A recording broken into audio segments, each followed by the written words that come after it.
Inspector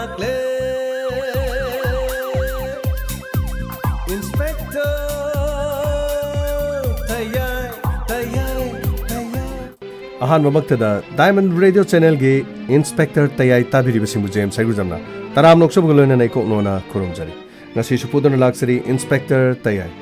chamnga suba tangkak paring naina sathajarliba Inspector Tayai ngasiri ahan ba tangkak tegi mathang mathang sathajarakpada chamnga sujari masigi damak support tobiriba amadi irei pak asida lebiru miyam punumapu Diamond Radio ki maikedi hana hana thagachari anauba tangkak ama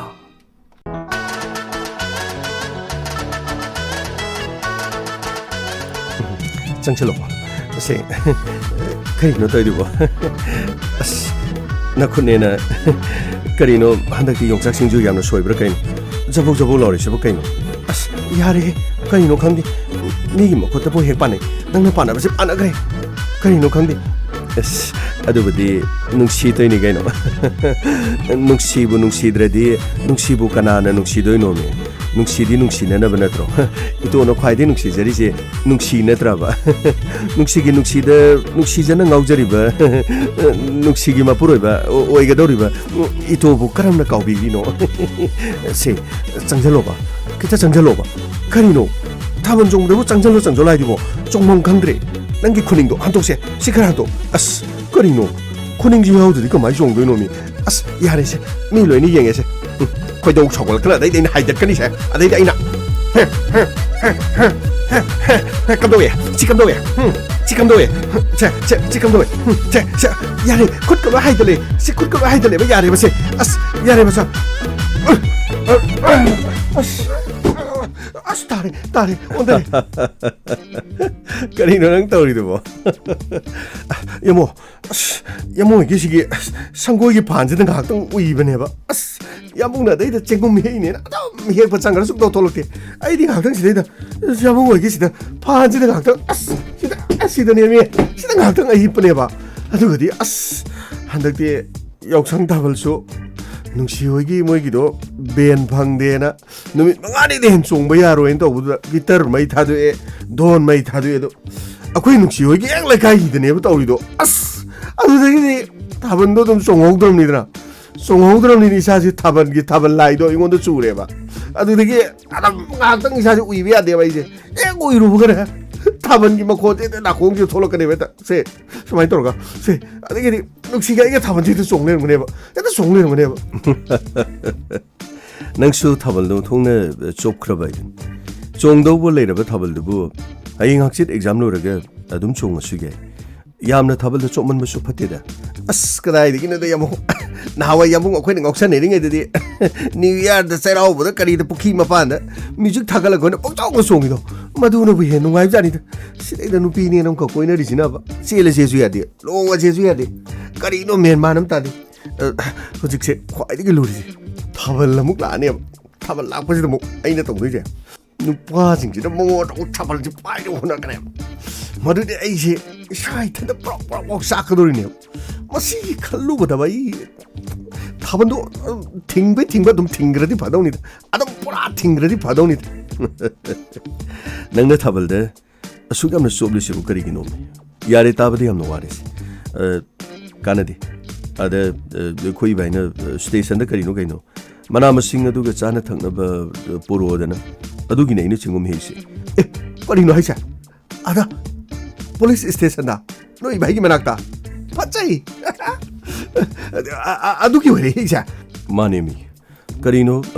gangmai khoi do adai da chapam thapum khangdre neutrela ga kobi ga adum chaba da sidore dana nahandagi yam hairapani ada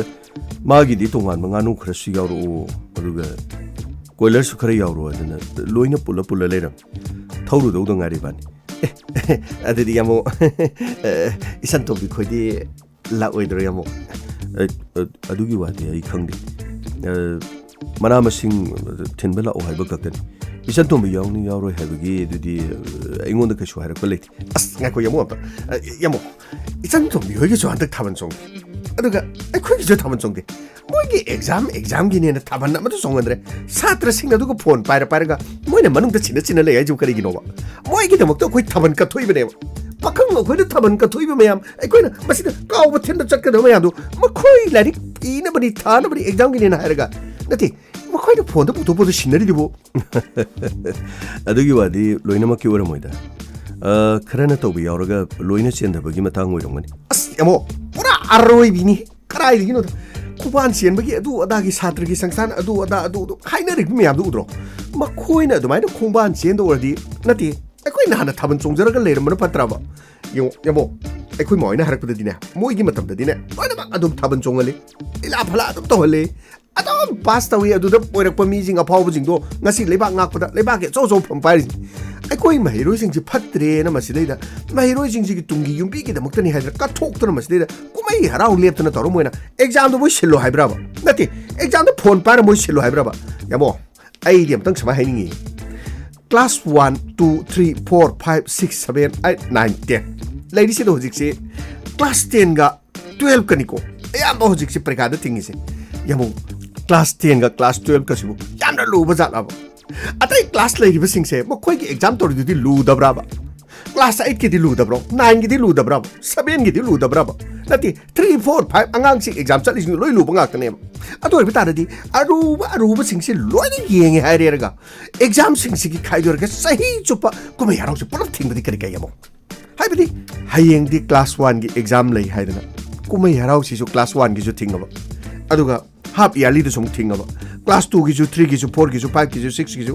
7 gi ju 8 gi ju 9 gi ju makoi gi exam le pa kan ji da su ko mai harau si loi na thing ba kari ka yamo nangi do mina ko mai harau da yamna chopa man kini da exam gi da makta khara tungi mahiroi sing si phatre da na khara thing bai wan prithvi gi to palai bak sing da di kanamata tongna ba na ti adai khoi gi phurup si gi khalaga mahiroi sing gi tungde gi ai phanana ba karino khara tongna na bai na to bai wani aseng badi afaba satra ke ya tholokna bagi to bagi wani da adu de yamna khanjalu na da asyamo pura arroi bini he aseng wa pura arroi bini aseng ko exam du ka mokhoi na ga mark adu du phangna bani ga na moi na sinna da khotna tori do madu gi satra ju putho ga ne makhwang do lei na kan ga dam makhwang do lei na kan ga da era khoi bu thaban chong han da ba aduga moi ne no to ya bra ne kari gi no tori direct pau na chon ko me rau le pin na tro adu kari gi no tori yari kai doge nangi do ta bada sum wasalak pam yo nahan gitar mai sakhi bu ga mari thokna bu gi mong ma manchele as yamo adu gi matang to hodo piro ni yamo thawai amna sai gan mi na ne se lai ta to tung jan jar ga ne artist samat nungai bi mung ga pok tam khara khak ta gi wani ko artist marak ta nungai ye pa ba yaw bo do aya mana ne ek lai da ba imung sing ek ta mai khu wa horok pa imung jida artist sa ja se loi na pok ne mo gi horok phang wari to yam na wa na hore yam na du tawi yam na da tawi ha je loi na ma khoi gi imung da gi tholok ne lai da ba imung da artist loi na po e madur ma khoi na leijari ba madi music sound system adu na tawri do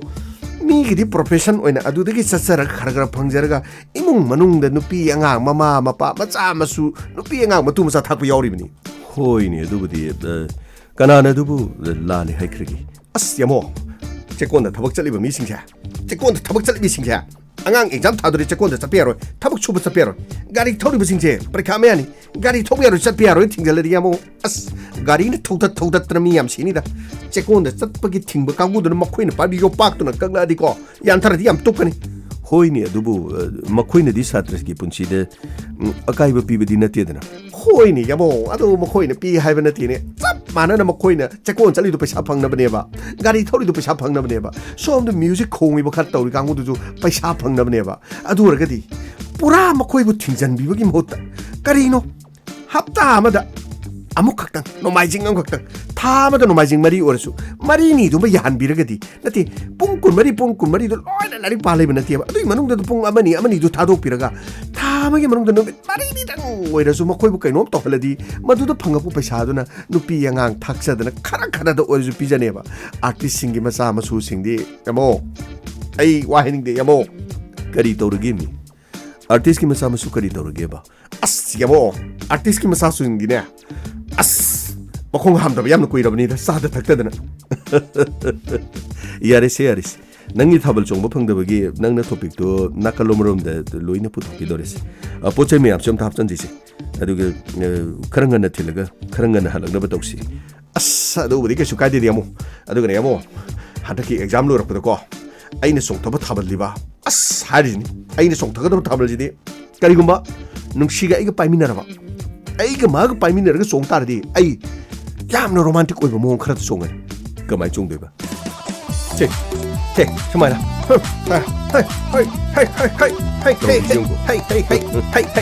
ꯑꯉꯣꯏꯅ ꯆꯣꯡꯕꯗꯧꯅ ꯀꯔꯤꯅꯣ ꯇꯧꯔꯤ ꯑꯁ ꯀꯔꯤ ꯊꯥꯕꯜ ꯈꯨꯆꯣꯡꯅꯣꯃꯤ ꯇꯧꯔꯤꯗꯣ ꯃꯍꯧꯁꯥꯒꯤ ꯏꯄꯥ ꯏꯄꯨꯅ ꯆꯣꯡꯅꯔꯝꯕ ꯃꯥꯡꯗ ꯑꯃꯨꯛ ꯀꯥꯎ ꯇꯨꯡꯗ ꯑꯃꯨꯛ ꯀꯥꯎ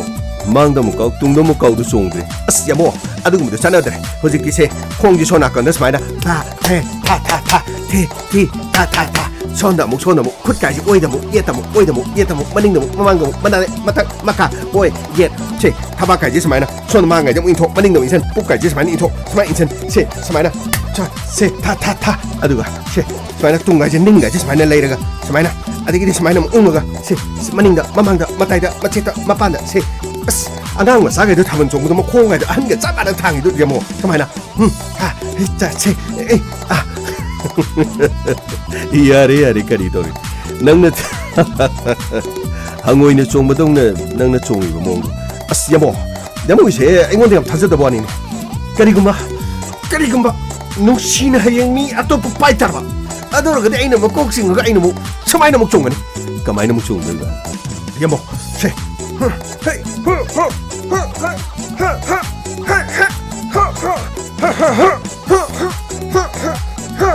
ꯑꯁ ꯀꯔꯤꯅꯣ ꯇꯧꯔꯤꯗꯨꯕꯣ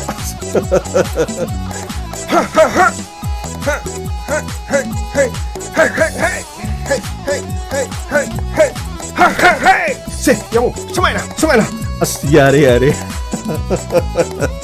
야래 개더르게 볼럼 싱싱부터 텔루시 아스 야모 시니 에이 타번 쪼는 거는 타번 쪼는 거는 이 커버 감들보니 야모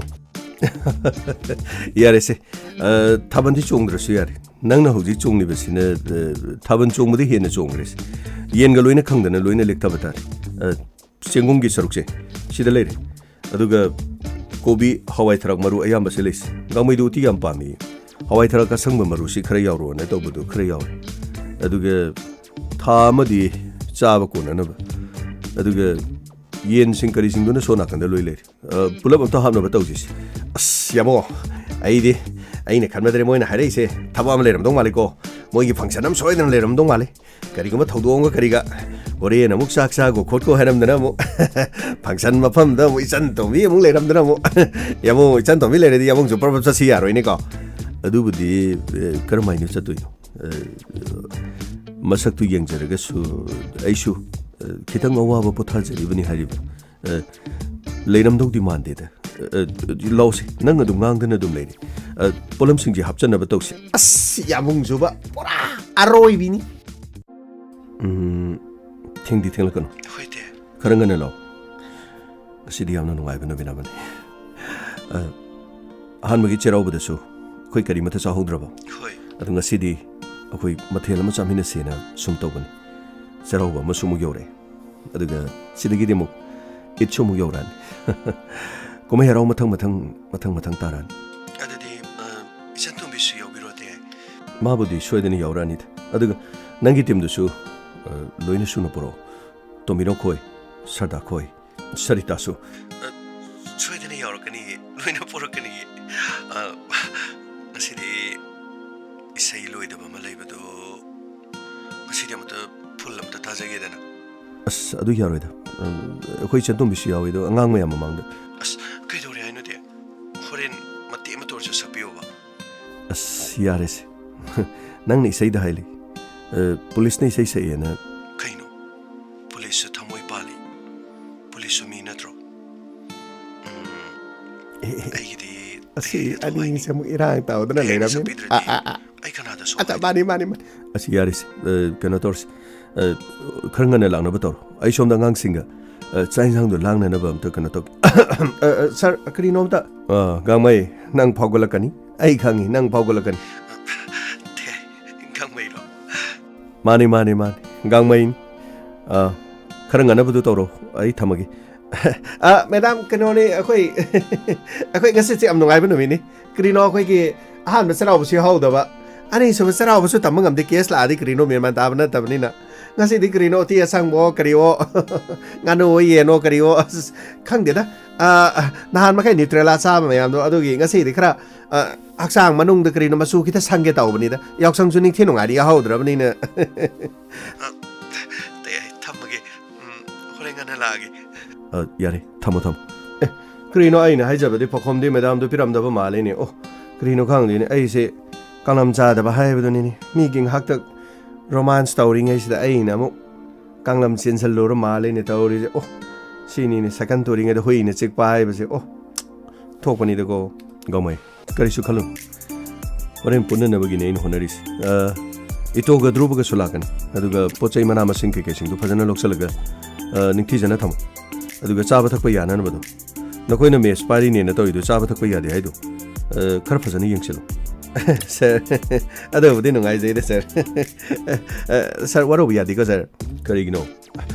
ꯑꯩꯅ ꯃꯔꯛ ꯈꯤꯇꯪ ꯊꯠꯈꯤꯕꯗꯒꯤ ꯁꯥꯔ ꯌꯥꯔꯦ ꯀꯔꯤꯁꯨ ꯅꯠꯇꯦꯁꯦ ꯑꯩꯅ ꯋꯥꯔꯤ ꯁꯥꯔꯗꯤ ꯅꯪ ꯑꯗꯨꯝ ꯂꯥꯛꯑꯗꯧ ꯀꯥꯡꯂꯝ ꯆꯦꯟꯗꯅ ꯑꯗꯨꯝ ꯂꯩꯔꯤꯗꯨꯗꯤ ꯅꯪꯒꯤ ꯍꯧꯅꯕꯤꯅꯤ ꯍꯩꯕꯨ ꯍꯩꯅꯔꯦ ꯅꯪꯅꯕꯨ ꯌꯦꯠꯇ꯭ꯔꯗꯤ ꯑꯩꯈꯣꯏꯗꯤ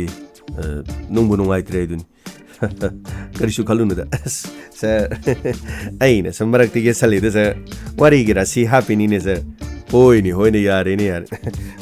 ꯁꯥꯔ ꯍꯣꯔꯦꯟꯁꯤꯕꯨ ꯁꯥꯔ ꯏꯁꯩ ꯁꯛꯄꯤꯒꯗꯕ ꯑꯣꯏꯕ꯭ꯔꯥ ꯁꯥꯔ ꯀꯅꯥꯅ ꯅꯉꯣꯟꯗ ꯍꯥꯏꯕ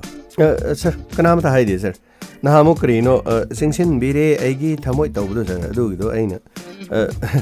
ꯍꯣꯔꯦꯟ ꯂꯣꯏꯁꯤꯟꯒꯅꯤ ꯍꯥꯏꯕ ꯄꯥꯎ ꯑꯃ ꯑꯩꯅ ꯐꯪꯕ ꯁꯥꯔ ꯏꯁ ꯅꯪ ꯈꯪꯕꯤꯔꯤꯕꯅꯤꯅꯦ ꯅꯠꯇꯦ ꯑꯩꯕꯨ ꯁꯤꯡꯒꯔꯔꯣ ꯑꯩꯕꯨ ꯏꯁꯩ ꯁꯛꯄ꯭ꯔꯕ ꯀꯔꯤꯅꯣ ꯁꯥꯔ ꯏꯁꯩ ꯁꯛꯄꯕꯨꯗꯤ ꯀꯅꯥꯁꯨ ꯂꯩꯕ ꯅꯠꯇꯦꯗ ꯁꯥꯔ ꯑꯗꯨꯕꯨ ꯅꯨꯄꯥ ꯈꯨꯗꯤꯡꯃꯛꯁꯦ ꯃꯥꯒꯤ ꯀꯣꯏꯅꯕ ꯅꯨꯄꯤꯗꯗꯤ ꯏꯁꯩ ꯑꯗꯨꯝ ꯁꯛꯄꯅꯦ ꯁꯥꯔ ꯃꯤꯅ ꯇꯥꯕ ꯇꯥꯗꯕꯀꯣ ꯁꯥꯔ ꯁꯥꯔꯁꯨ ꯊꯥꯕꯜ ꯆꯣꯡꯗꯦꯗꯅꯀോ ꯁꯥꯔ ꯑꯗꯨꯕꯨ ꯁꯥꯔ ꯑꯩꯈꯣꯏꯅ ꯈꯪꯗꯕꯗ ꯀꯅꯥꯅ ꯈꯪꯅꯤ ꯍꯌꯦꯡ ꯃꯦꯗꯥꯝ ꯇꯐꯥꯒ ꯑꯗꯨꯝ ꯇꯨꯃꯤꯟꯅ ꯑꯗꯨꯝ ꯊꯥꯕꯜ ꯆꯣꯡ ꯂꯩꯔꯝꯃꯗꯤ ꯀꯅꯥꯅ ꯈꯪꯒꯅꯤ ꯁꯥꯔ ꯒꯧꯃꯩ ꯁꯥꯔ ꯍꯣꯔꯦꯟꯁꯤ ꯊꯥꯕꯜ ꯆꯣꯡꯒꯦ ꯍꯥꯏꯕ꯭ꯔꯣ ꯁꯥꯔ ꯀꯔꯤꯅꯣ ꯄꯔꯤꯈꯥ ꯃꯅꯨꯡꯗ ꯑꯃꯨꯛ ꯄꯨꯂꯤꯁꯈꯩ ꯊꯥꯕꯜ ꯆꯣꯡꯉꯦꯅ ꯑꯃꯨꯛ ꯁꯦꯡꯗꯣꯛꯅꯔꯣꯏꯗ꯭ꯔꯥ ꯁꯥꯔ ꯑꯗꯨꯒꯤ ꯋꯥ ꯅꯠꯇꯦꯗ ꯍꯣꯔꯦꯟ ꯑꯩꯈꯣꯏꯅ ꯃꯐꯝ ꯑꯁꯤꯗ ꯂꯣꯏꯔꯒ ꯃ꯭ꯌꯨꯖꯤꯛ ꯃꯇꯦꯛ ꯑꯃ ꯊꯥꯔ ꯆꯣꯡꯕꯗꯤ ꯌꯥꯏꯗꯅ ꯅꯈꯣꯏ ꯊꯥꯕꯜ ꯄꯥꯝꯕꯁꯤꯡ ꯀꯅꯥꯅꯣ ꯊꯥꯕꯜ ꯆꯣꯡꯅꯅꯕ ꯑꯗꯨ ꯑꯣꯏꯔꯗꯤ ꯌꯥꯝꯅ ꯐꯔꯦ ꯌꯥꯊꯪꯗ ꯇꯥꯎꯊꯕꯤꯔꯗꯤ ꯑꯁ ꯑꯣꯟꯊꯣꯛꯅ ꯅꯨꯡꯉꯥꯏꯖꯔꯦꯗ ꯁꯥꯔ ꯍꯧꯖꯤꯛꯇꯒꯤ ꯀꯔꯤꯅோ ꯍꯣꯔꯦꯟ ꯅꯨꯄꯤ ꯁꯥꯔꯒ ꯆꯣꯡꯒꯗꯕꯁꯤꯡ ꯀꯔꯤ ꯃꯨꯁꯀꯂꯥ ꯍꯣꯏꯁꯨ ꯄꯥꯎ ꯍꯥꯏꯕꯤꯔꯒ ꯁꯥꯔ ꯃꯈꯣꯏꯁꯨ ꯈꯔ ꯑꯗꯨꯝ ꯆꯣꯡꯖꯔꯗꯤ ꯐꯩꯗꯅ ꯁꯥꯔ ꯉꯁꯤꯗꯤ ꯌꯥꯝꯅ ꯅꯨꯡꯉꯥꯏꯕ ꯅꯨꯃꯤꯠꯅꯤ ꯍꯥꯏꯖꯔꯤꯕ ꯁꯥꯔ ꯑꯁꯤꯒꯨꯝꯕ ꯅꯨꯡꯉꯥꯏꯕ ꯅꯨꯃꯤꯠ ꯑꯁꯤꯗ ꯅꯨꯡꯉꯥꯏꯕ ꯐꯣꯡꯗꯣꯛꯇ꯭ꯔꯗꯤ ꯁꯥꯔ ꯃꯤꯁꯦ ꯅꯨꯡꯉꯥꯏꯕ ꯃꯇꯥꯡꯗ ꯅꯨꯡꯉꯥꯏꯍꯧꯗ꯭ꯔꯗꯤ ꯅꯨꯡꯉꯥꯏꯕ ꯍꯩꯇꯦ ꯍꯥꯏꯌꯦ ꯁꯥꯔ ꯑꯗꯨꯅꯤ ꯐꯔꯦꯁꯦ ꯅꯪ ꯂꯣꯏꯅꯃꯛ ꯁꯤꯜꯂꯣ ꯐꯅꯅꯕꯗꯣ ꯉꯥꯏꯍꯥꯛ ꯂꯩꯔꯗꯤ ꯙ꯭ꯔꯨꯕꯒ ꯏꯇꯣꯒ ꯁꯣꯏꯗꯅ ꯂꯥꯛꯑꯦ ꯑꯗꯨꯒꯅꯦ ꯑꯩ ꯋꯥꯍꯩꯒꯦ ꯄꯣꯠꯂꯝꯁꯤꯡ ꯑꯗꯣ ꯅꯤꯡꯊꯤꯖꯅ ꯊꯝꯒꯗꯕ ꯑꯗꯨꯒ ꯑꯃꯨꯛꯇꯗ ꯂꯣꯏꯅ ꯁꯤꯖꯤꯟꯅꯕ ꯌꯥꯕ ꯅꯠꯇꯦ ꯈꯔ ꯆꯥꯕ ꯊꯛꯄ ꯌꯥꯗ꯭ꯔꯤꯗꯣ ꯌꯥꯅꯅꯕ ꯌꯥꯝꯅ ꯆꯥꯁꯤꯜꯂꯒꯅꯦ ꯐꯠꯇꯕ ꯍꯛꯆꯥꯡꯅ ꯃꯥꯡꯕ ꯑꯣꯏꯗꯅ ꯁꯦꯜꯁꯨ ꯃꯥꯡ ꯈꯪꯒꯅꯤꯗ ꯁꯥꯔ ꯁꯤꯗꯒꯤꯗꯤ ꯅꯤꯇ꯭ꯔꯦꯂꯥꯒ ꯍꯋꯥꯏꯒꯅ ꯈꯔ ꯌꯥꯝꯅ ꯆꯥꯒꯗꯧꯕ ꯁꯔꯨꯛ ꯌꯥꯅ ꯆꯥꯕꯅ ꯐꯩ ꯁꯥꯔ Come on, Yabo! Come on! Yabo, ga리 좀 더비우고 마탁다니 거기 동전이세. 아스, 파자. 누피 매암 살래다. 동네 이내리 문 파 매암도가. 뭐는 한점? 뭐는 이경점? 넘버 4 잡고 람전이. 나라 야몽! 아이 거기 야몽! 아이 거기 야몽! 가리노는 해낭 떨리고 뭐. 아묵 따를 때는 미와 따내드는 도kun이고 폴리스 스테이션 여기는 호스피탈데 오이네 sak은이고 야몽 계속 가고 그러다 그 야몽의 건전지 올리네 여기 건전지 시디 그래 디센터 비용 막 파우더래 야몽 시디 디센터 비용 막 후시에 남도 공절람 들어 어이 우리는 뭐 마붕 레름데네 아묵 좁트네 토큰 가림도 하룬 아이는 사이 폰데도 한그라버니 포도 그래 봐 아스 그래 이놈들 떨어진지 뭐 뿌라 로이 비니 ꯑꯩꯈꯣꯏꯒꯤ ꯅꯨꯡꯁꯤꯗꯨꯇꯒ ꯌꯥꯎꯖꯔꯗꯤꯀꯣ ꯑꯁꯦꯡꯕ ꯑꯁ ꯑꯣꯟꯊꯣꯛꯅ ꯅꯨꯡꯁꯤꯒꯗꯕꯅꯤ ꯏꯇꯣꯅ ꯅꯨꯡꯁꯤꯕ ꯅꯨꯡꯁꯤꯖꯕꯁꯤꯗꯤ ꯀꯔꯤ ꯍꯪꯒꯅꯤ ꯑꯗꯨꯕꯨ ꯅꯨꯡꯁꯤꯅꯗꯤ ꯏꯇꯣꯕꯨ ꯅꯨꯡꯁꯤꯖꯕꯁꯦ ꯈꯔꯗꯤ ꯋꯥꯠꯄꯗꯤ ꯃꯥꯜꯂꯤ ꯑꯗꯨꯕꯨ ꯏꯇꯣꯅ ꯑꯗꯨꯛꯀꯤ ꯃꯇꯤꯛ ꯅꯨꯡꯁꯤ I love you ꯅꯨꯡꯁꯤ ꯀꯔꯤꯅꯣꯃꯤ ꯅꯪꯅ ꯇꯧꯔꯤꯗꯨꯕꯣ ꯅꯨꯡꯁꯤ ꯍꯥꯏꯕꯗꯣ ꯐꯥꯎꯕ ꯅꯪꯒꯤ ꯅꯈꯣꯟꯗꯨ ꯀꯔꯤꯅꯣ ꯇꯧꯔꯤꯗꯨꯕꯣ ꯌꯥꯝ ꯅꯨꯡꯉꯥꯏꯕꯩ ꯋꯥꯅꯤꯗ ꯄꯨꯔꯥ ꯑꯔꯣꯏꯕꯤꯅꯤ Krino ani siamo lacrine. Lacchio, non puoi portare me ando procro. Pisa, Krino, Santos, non puoi me lacrino. ngasi function ge poche me am procre ne krino dru bo ge to me am procre lakro ne lakro me am lakro ito ga me poche me am sidi on thone yam bani nganu me yam yen me yam as on thone yam kraponi ta hanta kisidi sa ba de loi ba nai ro de janin pura berani krino ne lak pa ngari nang ge berani do mo hor bra krino poche me am to son la kan lo no posen biro cross somda yani somda lani ko santos krino no ko se lao ne poche me am se pisa la kro ne kra lo ta se lao ne yani da ekhoi dum tham su yani da as krino ne nang all in there radio man wa konje ndo mo krino droba ngasi di krino san to misla kani hai gom taw ni ado krino nang mong ma taw da nang ge konje ndo krino khoi gi ibai le bani ne kari su kana ke da banate da la kani hai bu budi ai sho dum tha budi ta jare ngasi gi yam no roi ba numichi kari gi no hai budi khoi su khangdi khangjadre dubu yam no roi budi mamang da chairau bagi duga lakadori basining thinungai na pangthou da bana insang singsi khara thilakti adi ni baina phone tarok pudagi purga laksari ni da as yare da grino nang gi mong da na koi na vai gi mong matau ga nang gi mong matau ga otho na grino contrast le ado hore ni grino si sanga thong ma cha blorga grino thoroma ma so lai ado yaw blorga gyantana sa kro grino amuk ibai na amuk as yagni da grino na ko ibai gi dikri su khalu no sanga mayam si thangda bada loi bada grino sem sa bada adu tore ta tore hair ga lori grino as ai na grino sans pate me pibi ni grino he na ko se pang grino kri su khalu no silo poche te mayam se loi na pochon silo se pura birani he du di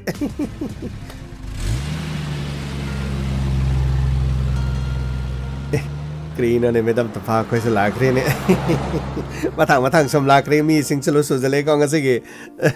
as yam ngai gi do ri ngasi gi function ji de sai ta oi ba ha win chang mo su sa ba de ga gamai kai do gi no pe to ga le ri do khari gi no krisa da de da medam as new to me na ko me am so lo yaw ri ko as sada ko grino srita ko so lo ni yaw ri as yam ngai jare me am la pi ba se ko ado TAYAI di krom da lerge krita ni ma di ma gi ka da lai ke ne ai amu kok thok cho hai bra krino medam na dum sang na faroi dra atu gi di kreso khaluno ai dum changor ga yari ai la sidi nang amu karanta biro noi bungo ai mu chong ki ge es krino ne thong na chak de gre ko krino khang ni da as gyan men ta de krino khang ni da as krino gari ma mu lai ne as sina mu khoi gari na mu chan to bi lon bu oi ma le ne sina mu as san to me nang su lai ko da ga mai ai su lai khoi da na ngasi di lak to bi ya de na hai as mi su loi na su re da mathang krisu khalu ne da lakyo som da lakyo na khoi gi krino all in the radio su lai ni da krino hai du bo da ga mai drova su lai hai ni da ha ma di ma to kram na as khangjan da ba ta no da ma na hai ba ding sai pa phone kre hai de ga da ga khangjan da ba sa ga hoi khangi ba do kui tamo le ni na mo ta ni na ai na adu gi kre sa khalo na da ai na manung da sanga sa da ina wari pa da sa jal ga lore krino ma tang krino no sai da le pa ga krino insang na ps da sema ga le ni krino wari wata ikra sana so yag ni cha sa ina ga ta pi ga da krisa khalo na ngasi di krino yam no ngai ba no mi ne sonda lo ai ta ke lo ha kadum da no para arroi bini tauri as yamo ichan to bile ichan to bi sa sile am tu ngai ko ba amu ka khui bai no ukre bera mu kana namni as kari storoi asom da le ni ga la krino na khoi ni na moro mu sona ba di krino no mit pungta tare se krino se nong thi no mo ga ngasi se krino as yare se krino to pom to po kari krino as akoi mi sing di krai sakram no pisakti ka te krai sakre as ꯅꯈꯣꯏꯒꯤ ꯄꯤꯁꯛ ꯍꯥꯏꯕ꯭ꯔꯥ ꯀꯔꯤꯅꯣ ꯑꯗꯨꯗꯤ ꯏꯟꯁꯥꯡ ꯅꯥꯄꯤ ꯂꯣꯏꯅ ꯁꯦꯝꯃꯒ ꯌꯦꯟꯒꯥꯗꯣ ꯃꯥ ꯂꯣꯏ ꯁꯦꯝꯈ꯭ꯔꯕꯅꯤ ꯂꯣꯏ ꯄꯨꯔ ꯆꯠꯈ꯭ꯔꯕꯅꯤꯗ ꯄꯨꯔꯥ ꯕꯦꯔꯥꯅꯤ ꯑꯁ ꯀꯔꯤꯅꯣ ꯅꯪꯒꯤ ꯄꯨꯔꯥ ꯕꯦꯔꯥꯅꯤ ꯄꯨꯔꯥ ꯑꯔꯣꯏꯕꯤꯅꯤ ꯑꯗꯨꯅꯗꯤ ꯌꯥꯔꯣꯏꯗꯤ ꯀꯔꯤꯅꯣꯅꯦ ꯑꯁ ꯂꯥꯎꯁꯦ ꯀꯔꯤꯅꯣ ꯁꯤ ꯁꯤꯗꯩꯗꯩ ꯆꯟ ꯊꯣꯝꯕꯤꯒ ꯀꯔꯤꯅꯣ ꯉꯥꯛꯇꯪ ꯋꯥꯔꯤ ꯁꯥꯟꯅꯖꯁꯅꯨꯀꯣ ꯑꯩ ꯁꯣꯝꯗ ꯀꯔꯤꯅꯣ ꯁꯥꯔꯗꯣ ꯉꯥꯏꯍꯥꯛꯇꯪ ꯑꯁꯣꯝꯗ ꯋꯥꯔꯤ ꯁꯥꯟꯅꯁꯜꯂꯒ ꯑꯗꯨꯝ ꯂꯩꯒꯦ ꯀꯔꯤꯅꯣ ꯅꯈꯣꯏ ꯊꯣꯡꯕ ꯊꯥꯛꯄ ꯇꯧꯐꯝ ꯊꯣꯛꯄꯗꯣ ꯑꯗꯨꯝ ꯇꯧꯔꯒ ꯀꯔꯤꯅꯣ ꯉꯥꯏꯍꯥꯛ ꯂꯩꯔꯒ ꯁꯣꯝꯗ ꯄꯥꯔꯇꯤ ꯍꯧꯅꯅꯕ ꯇꯧꯁꯤ ꯑꯩꯈꯣꯏ ꯁꯥꯔꯗꯣ ꯉꯁꯤꯗꯤ ꯏꯁꯩ ꯃꯊꯩ ꯑꯃ ꯁꯥꯍꯟꯒꯦꯀꯣ ꯑꯁꯤ ꯂꯥꯛꯑꯣ ꯁꯣꯝꯗ ꯂꯥꯛꯑꯣ ꯁꯣꯝꯗ ꯂꯥꯛꯑꯣ ꯀꯔꯤꯅꯣ ꯏꯆꯟ ꯊꯣꯝꯕꯤ ꯅꯪ ꯉꯥꯏꯍꯥꯛꯇꯪ ꯇ꯭ꯔꯨꯕ ꯋꯥꯔꯤ ꯁꯥꯟꯅꯔꯁꯤ ꯀꯔꯤꯅꯣ ꯇꯧꯔꯤꯁꯤ ꯉꯁꯤꯗꯤ ꯃꯇꯝꯁꯤ ꯌꯥꯝꯅ ꯊꯦꯡꯖꯤꯟꯈ꯭ꯔꯦ ꯅꯣꯡꯁꯤꯅ ꯆꯨꯕꯒ ꯀꯔꯤꯅꯣ ꯇꯧꯒꯗꯕꯁꯤ ꯂꯥꯎꯅꯦ ꯈꯔ ꯊꯨꯅ ꯂꯥꯎꯅꯦ ꯃꯥ ꯃꯊꯟꯇ ꯆꯠꯂꯤꯉꯩꯁꯤꯗ ꯑꯩꯅ ꯉꯁꯥꯏꯅ ꯍꯥꯏ ꯑꯁꯤꯒꯤ ꯃꯄꯥꯁꯤꯗ ꯄꯨꯛ ꯆꯤꯡꯁꯤꯜꯂꯒ ꯂꯣꯏꯔꯕꯗꯨꯕꯨ ꯁꯣꯝꯇ ꯉꯥꯏꯈꯣꯃꯦ ꯂꯝꯕꯤꯗ ꯃꯤ ꯂꯥꯛꯑꯃꯗꯤ ꯐꯔꯛ ꯇꯥꯅꯩ ꯂꯥꯎꯁꯤ ꯑꯁ ꯂꯥꯎ ꯀꯅꯥꯝꯇ ꯂꯥꯛꯑꯣꯁꯤ ꯑꯁ ꯅꯣꯡꯁꯤ ꯃꯥꯅ ꯑꯩꯈꯣꯏꯕꯨ ꯁꯛꯈꯪꯕꯅꯤꯅ ꯕꯦꯔꯥ ꯇꯥꯅꯤꯡꯉꯥꯏ ꯈꯣꯝꯃꯦ ꯈꯤꯇꯪ ꯃꯝꯁꯜꯂꯛꯄ ꯉꯥꯏꯁꯦꯅ ꯇꯧꯕꯅꯤ ꯑꯗꯨ ꯌꯥꯔꯦ ꯀꯩꯅꯣ ꯍꯧꯖꯤꯛ ꯂꯣꯏꯅ ꯃꯝꯃꯤ ꯀꯩꯅꯣ ꯁꯤꯗꯒꯤ ꯍꯦꯟꯅ ꯃꯝꯕ ꯀꯌꯥꯝ ꯀꯨꯏꯅ ꯊꯤꯈꯤꯁꯦ ꯍꯥꯏꯅꯣ ꯂꯥꯎꯁꯤ ꯂꯥꯎ ꯀꯅꯥꯅ ꯇꯨꯡꯗ ꯂꯥꯛꯏꯁꯤꯅ ꯉꯁꯥꯏꯒꯤꯗꯤ ꯈꯔ ꯂꯥꯞꯅ ꯆꯠꯂꯝꯕꯅꯤ ꯍꯧꯖꯤꯛꯇꯤ ꯊꯨꯅ ꯅꯛꯁꯤꯜꯂꯛꯈ꯭ꯔꯦꯗ ꯀꯅꯥ ꯑꯣꯏꯔꯤꯖꯥꯠꯅꯣ ꯃꯥꯒꯤꯁꯤ ꯃꯔꯨꯝ ꯑꯃ ꯆꯠꯂꯤꯉꯥꯏꯈꯣ ꯃꯥꯅ ꯑꯩꯈꯣꯏꯕꯨ ꯁꯛꯈꯪꯕꯅꯤꯅ ꯑꯩꯈꯣꯏꯅ ꯌꯥꯝ ꯅꯛꯁꯜꯂꯨꯕꯗ ꯌꯥꯝ ꯅꯨꯡꯉꯥꯏ ꯌꯥꯅꯤ ꯁꯨꯝ ꯇꯨꯃꯤꯟꯅ ꯆꯠꯁꯜꯂꯣꯁꯦ ꯅꯣꯡ ꯆꯨꯕꯅꯤꯅ ꯂꯝꯕꯤꯗ ꯑꯗꯨꯝ ꯆꯠꯄ ꯃꯥꯟꯖꯅꯤ ꯀꯩꯅꯣ ꯃꯉꯣꯟꯗ ꯇꯨꯃꯤꯟꯅꯕ ꯃꯥꯅ ꯀꯩꯗꯧꯕꯩ ꯃꯥꯟꯗꯣ ꯂꯣ ꯆꯠꯁꯤ ꯑꯩꯈꯣꯏ ꯆꯠꯐꯝꯗꯣ ꯑꯃꯨꯛ ꯆꯠꯂꯨꯕ ꯀꯅꯥ ꯅꯨꯡꯁꯤ ꯌꯥꯝꯅ ꯈꯥꯏ ꯀꯅꯥꯅꯣ ꯇꯨꯡꯗ ꯂꯥꯛꯏꯗꯨꯕꯣ ꯑꯩꯅ ꯍꯥꯏꯖꯩꯁꯦ ꯅꯈꯣꯏꯗꯅꯤ ꯀꯅꯥ ꯑꯩꯈꯣꯏꯔꯣꯝꯒꯤ ꯃꯤꯒ ꯌꯥꯎꯕꯤꯕ꯭ꯔോ ꯅꯣꯡꯒ ꯆꯨꯕꯁꯤꯗ ꯅꯨꯡꯁꯤꯠꯁꯨ ꯌꯥꯝꯅ ꯀꯟꯅ ꯈꯥꯏ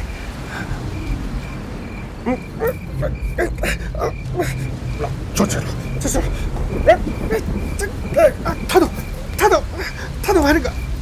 타도 아이 타도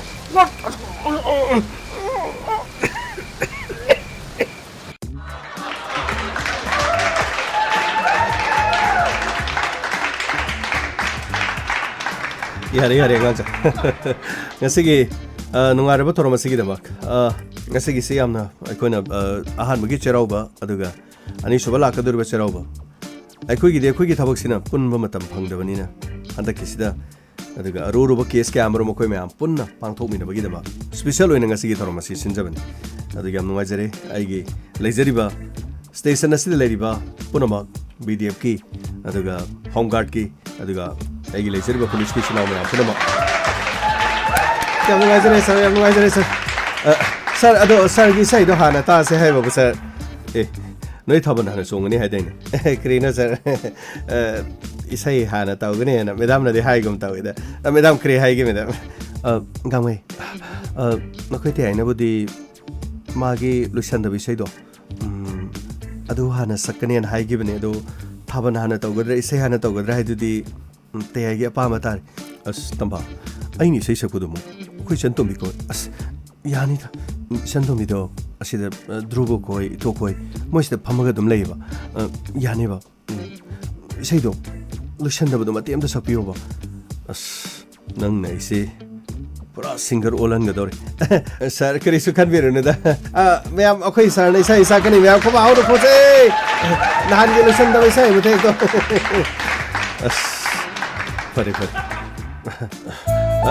mayam akhoi sir gi sai sida karino nakan da dom acting tawning ma mi so dom acting taw ba yagani maroi ne sai sta mateng pana na magida ma kongthok sari akhoi gi madam tampha mayam khoba khobi sai ngare am ngai na lore dikha as karino gitar ga pai krene as krino kan gi wow as madam tapana mo khomre wow shin bire nang naibu nangi na nakta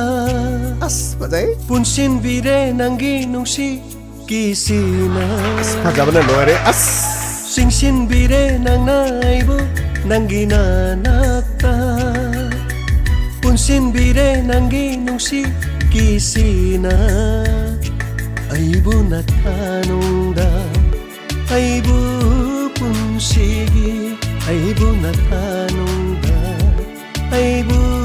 ꯄꯨꯟꯁꯤꯒꯤ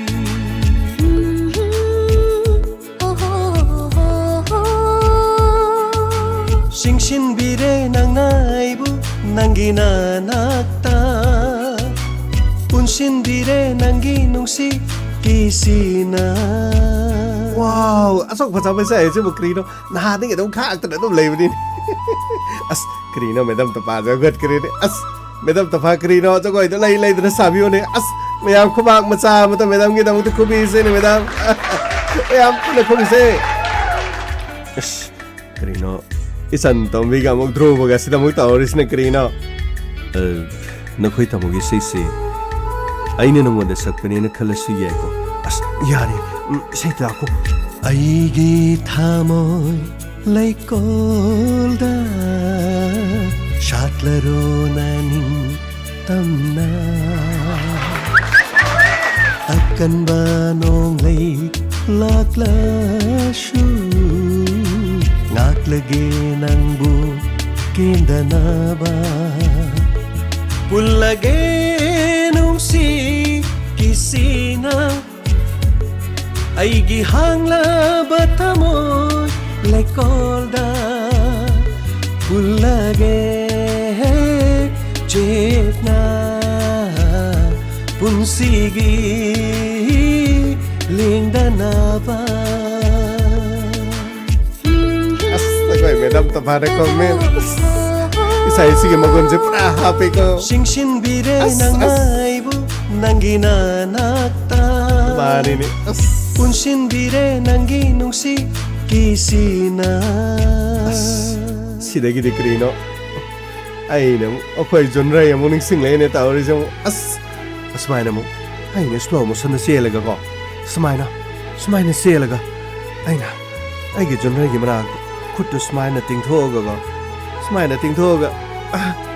ai ne genre ai roi nang ta jane krino ga mai nang na ai roi nang ta jane adu ta gi makha song ne de krino sidagi dum hen haira khini krino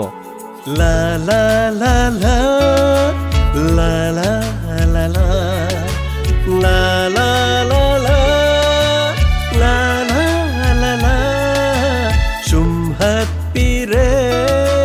nangi mitena lotna yengba mitna duna thadokla roi nangbu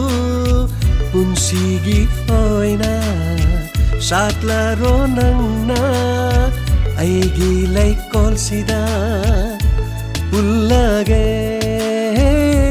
cheta punsigi lingdanaba Sothona so phaja greda ko chai ta oi ba as thamoi ga je as patam rang ha ye chai ta singsin bire nangnaibu nangina nakta punsinbire nangi nungsi kisina aibu natanungda aibu punsigi aibu natanungda aibu punsigi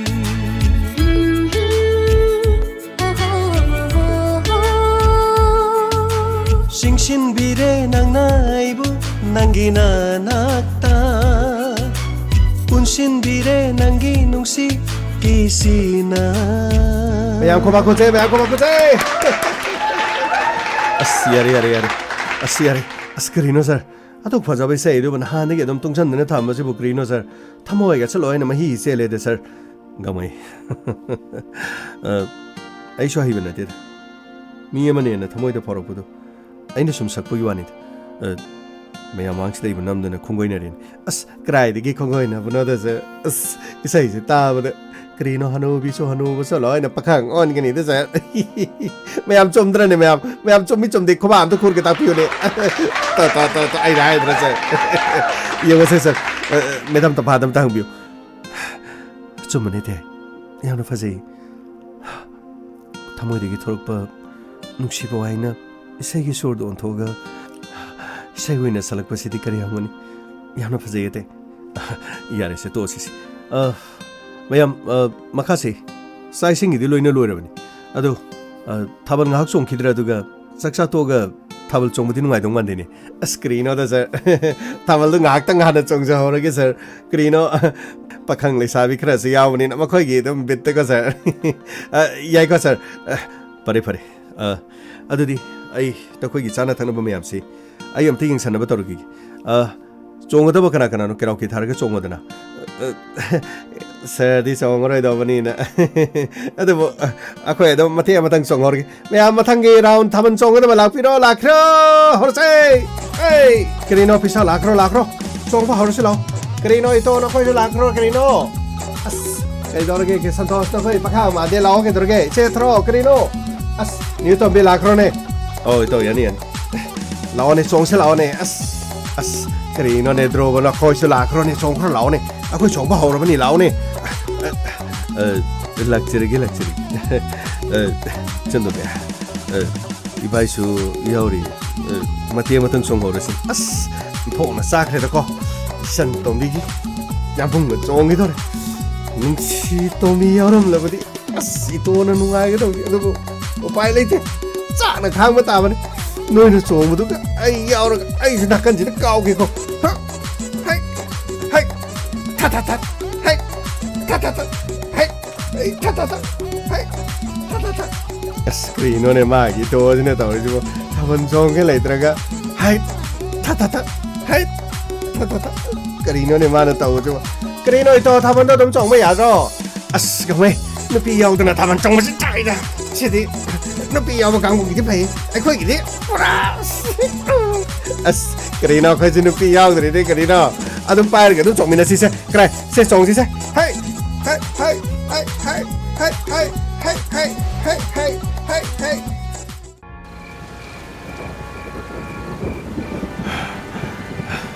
세, 허직대 마기 마마이세 너희네 투가이세 아드가 마코리시 미엘가 아드가 라부카시도 훈토 마치세 세, 좀 봐요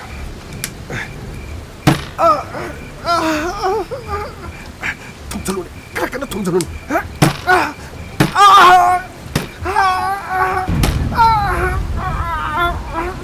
Mira, mejor mira. Mira,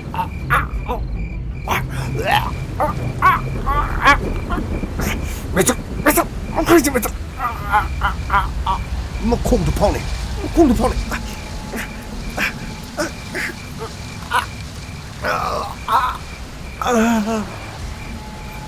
Hey, Echo. Lenga. Echo. Solo libre. Hondre. 소리 흔들어. 아들이 마파마 시대도 혼도 마시. 너, 저시로. 너, 저시로. ꯌꯥꯝ ꯅꯨꯡꯉꯥꯏꯔꯦ ꯃꯌꯥꯝ ꯉꯁꯤꯒꯤ ꯊꯧꯔꯝ ꯑꯁꯤ ꯂꯣꯏꯅ ꯃꯄꯨꯡ ꯐꯥꯍꯟꯕꯤꯔꯦ ꯃꯔꯨꯑꯣꯏꯅ ꯇꯝꯕ ꯑꯗꯨꯒ ꯅꯍꯥꯛꯀꯤ ꯂꯥꯛꯂꯤꯕ ꯅꯪꯒꯤ ꯇꯤꯝ ꯄꯨꯝꯅꯃꯛꯄꯨꯁꯨ ꯊꯥꯒꯠꯆꯔꯤ ꯁꯤꯗꯒꯤꯗꯤ ꯇꯤꯛꯇ ꯀꯥꯏꯗꯅ ꯌꯨꯝꯗ ꯌꯧꯅꯅꯕ ꯇꯥꯌꯥꯏ ꯑꯗꯨꯗꯤ ꯑꯩꯈꯣꯏ ꯑꯃꯨꯛ ꯆꯠꯅꯕ ꯇꯧꯖꯔꯒꯦ 이찬tom비수 아이코이 틴자람마기 드루바 이또 나코이디 야네비다 아이코이 가리 좀 정전해 아이코이 좀 짜자 그러게 드루바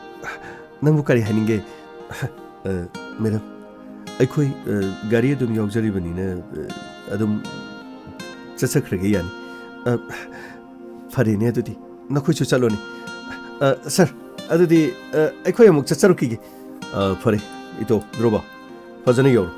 농시 하는 망니 카르투니 겨울 파니 아들 거기 서서 계서 스포라 베라니 아스 거리 노는 베라 해도 라오니 서시 라오 호이 한번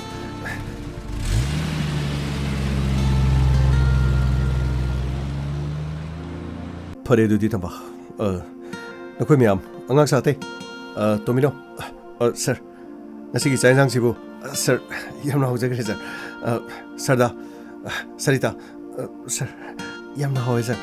फरे दुदी नखोई ठीक त गायदनि योर चंतोबे तमो तमफाना युम्बोबु नुम थेलनि ꯑꯗꯨꯒ ꯍꯣꯔꯦꯟ ꯌꯧꯔꯀꯥꯟꯗ ꯑꯩꯉꯣꯟꯗ ꯍꯥꯏꯔꯣ ꯇꯦꯍꯥꯏ ꯀꯩꯁꯨ ꯇꯧꯔꯣꯏ ꯑꯩ ꯌꯥꯎꯔꯤ ꯑꯗꯨꯒꯤ ꯅꯠꯇꯦꯗ ꯐꯔꯦ ꯆꯠꯂꯣ ꯑꯗꯨꯗꯤ ꯅꯣꯡꯁꯨ ꯃꯪꯕꯅꯤꯅ ꯉꯥꯏꯍꯥꯛꯇꯪ ꯈꯔ ꯀꯨꯏꯅ ꯂꯥꯡꯕ ꯌꯥꯕꯅꯤ ꯉꯁꯤꯁꯦ ꯃꯈꯥꯔꯣꯝ ꯊꯪꯕ ꯁꯥꯏꯠꯁꯤꯗꯤ ꯅꯣꯡ ꯈꯥꯛꯄꯣ ꯀꯔꯤꯌꯣ ꯅꯣꯡꯕꯨ ꯆꯨꯔꯕ꯭ꯔꯥ ꯀꯩꯅꯣꯝ ꯇꯧꯔꯦ ꯍꯣꯏ ꯇꯦ ꯑꯗꯨꯗꯤ ꯆꯠꯂꯨꯈꯤꯒꯦ ꯍꯣꯔꯦꯟ ꯌꯧꯔꯒ ꯍꯥꯏꯔꯛꯑꯒꯦ ꯍꯣꯏ ꯍꯣꯏ ꯃꯦꯗꯥꯝ ꯇꯐꯥ ꯑꯗꯨꯗꯤ ꯌꯥꯝ ꯅꯨꯡꯉꯥꯏꯔꯦ ꯉꯁꯤꯁꯦ ꯏꯁꯩ ꯐꯖꯕ ꯑꯃꯁꯨ ꯇꯥꯔꯦ ꯊꯕꯥꯜꯁꯨ ꯆꯣꯡꯉꯤ ꯏꯟꯁꯥꯡ ꯑꯍꯥꯎꯕꯁꯨ ꯆꯥꯔꯦ ꯑꯗꯨ ꯑꯩꯈꯣꯏꯒꯤꯗꯤ ꯀꯔꯤꯅꯣ ꯆꯩꯔꯥꯎꯕꯁꯦ ꯑꯅꯤ ꯁꯨꯕꯅꯤꯅ ꯃꯔꯛꯁꯤ ꯀꯔꯤꯅꯣ ꯑꯩꯈꯣꯏꯒꯤꯗꯤ ꯃꯦꯟꯃꯥꯟ ꯇꯥꯗꯕꯅꯤꯅ ꯁꯔ ꯑꯗꯣ ꯉꯁꯤꯁꯦ ꯑꯗꯨꯝ ꯍꯦꯄꯤ ꯅ꯭ꯌꯨ ꯏꯌꯔꯗꯤ ꯑꯣꯏꯔꯤꯕ ꯅꯠꯇ꯭ꯔꯥ ꯁꯔ ꯉꯝꯃꯣꯏ ꯀꯩꯁꯨ ꯀꯥꯏꯗꯦ ꯃꯦꯗꯥꯝ ꯍꯦꯄꯤ ꯅ꯭ꯌꯨ ꯏꯌꯔ ꯑꯍꯥꯟꯕꯒꯤꯁꯨ ꯑꯀꯣꯟꯕꯒꯤꯁꯨ ꯃꯔꯛꯇ ꯑꯗꯨꯝ ꯂꯩꯖꯔꯒ happy new year madam happy new year ꯉꯝꯃꯣꯏ ꯑꯗꯨꯗꯤ ꯆꯠꯂꯨꯈꯤꯒꯦ ꯍꯣꯏ ꯃꯦꯗꯥꯝ ꯏꯇꯥꯎꯅꯤ ꯇꯣꯝꯕꯤ ꯃꯌꯥꯝ ꯑꯗꯨꯝ ꯌꯧꯈ꯭ꯔꯣꯀꯣ ꯑꯗꯨꯗꯤ ꯆꯠꯂꯦ ꯉꯝꯃꯣꯏ ꯐꯅꯤ ꯃꯦꯗꯥꯝ ꯑꯁ ꯁꯔ ꯀꯔꯤꯅꯣ ꯉꯁꯤꯁꯦ ꯈꯤꯇꯪ ꯀꯨꯏꯅ ꯂꯥꯡꯒꯦ ꯇꯧꯕꯗ ꯁꯔ ꯉꯝꯃꯣꯏ ꯃꯈꯥꯔꯣꯝ ꯊꯪꯕ ꯁꯥꯏꯠꯁꯤ ꯅꯣꯡ ꯌꯥꯝꯅ ꯈꯥꯏ ꯑꯗꯨꯒ ꯅꯣꯡꯁꯨ ꯁꯣꯏꯗꯅ ꯀꯟꯅ ꯆꯨꯔꯝꯒꯅꯦꯅ ꯈꯜꯂꯤ ꯍꯣꯔꯦꯟ ꯑꯃꯨꯛ ꯃꯈꯣꯏ ꯆꯠꯈꯤꯕꯗ ꯑꯃꯨꯛ ꯅꯣꯡꯃ ꯆꯨꯔꯗꯤ ꯐꯔꯛ ꯇꯥꯅꯦ ꯇꯧꯅꯤꯗ ꯁꯤꯗ ꯑꯃꯨꯛ ꯄꯣꯠ ꯆꯩ ꯂꯣꯏꯁꯟꯕꯒ ꯈꯣꯠꯄꯒ ꯑꯁ ꯁꯔ ꯑꯗꯨꯕꯨꯗꯤ ꯁꯥꯔꯒꯤ ꯉꯁꯤꯒꯤ ꯏꯁꯩꯗꯨꯗꯤ ꯁꯔ ꯅꯍꯥꯟ ꯃꯈꯩ ꯇꯪꯈꯥꯏ ꯑꯗꯨꯝ ꯇꯥꯈꯤꯕꯗꯣ ꯑꯁ ꯁꯔ ꯉꯁꯤꯗꯤ ꯈꯨꯐꯖ ꯑꯃ ꯇꯧꯋꯦ ꯁꯔ ꯑꯗꯨꯒꯤ ꯇ꯭ꯔꯦꯛ ꯂꯩꯔꯣꯏꯗ꯭ꯔꯥ ꯁꯔ ꯀꯔꯤꯅꯣ ꯃꯥ ꯉꯥꯡꯉꯤꯁꯨ ꯀꯗꯥꯏꯗꯤ ꯇ꯭ꯔꯦꯛꯅꯣ ꯁꯣꯔꯤ ꯁꯔ ꯍꯌꯦꯡ ꯅꯅꯥꯎ ꯅꯨꯄꯤ ꯖꯣꯟꯔꯩꯒ ꯑꯩꯒ ꯑꯃꯨꯛ ꯄꯨꯂꯞ ꯇꯧꯔꯒ ꯂꯥ ꯂꯥ ꯂꯥ ꯂꯥ ꯂꯥ ꯂꯥ ꯂꯥ ꯂꯥ ꯑꯗꯣ ꯑꯃꯨꯛ ꯁꯛꯀꯦ ꯇꯧꯕꯅꯤꯗ ꯁꯔ ꯌꯥꯔꯦ ꯂꯣ ꯄꯣꯠ ꯆꯩ ꯃꯌꯥꯝꯁꯨ ꯂꯣꯏꯁꯟꯁꯤꯜꯂꯣ ꯐꯅꯤ ꯁꯔ ꯑꯁ ꯄꯩꯁꯥ ꯀꯣꯏꯗꯨꯅ ꯀꯔꯤꯅꯣ ꯃꯅꯤꯡ ꯇꯦꯀꯩ ꯊꯥꯕꯜ ꯆꯣꯡꯉꯒ ꯀꯔꯤꯅꯣ ꯅꯥꯈꯣꯛꯈ꯭ꯔꯕ꯭ꯔꯥ ꯀꯔꯤꯅꯣ ꯈꯪꯗꯦ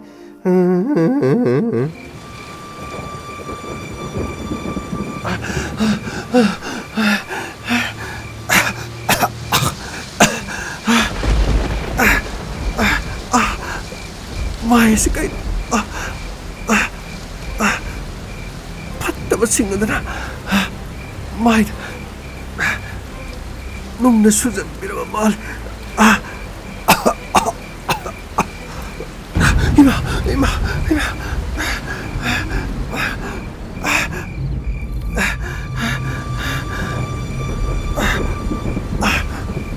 그것들은 ጨ법하고 놈들의 아다 가리기 맹하는 말라이쇼 그 타이르가 먹대 옌케 도미노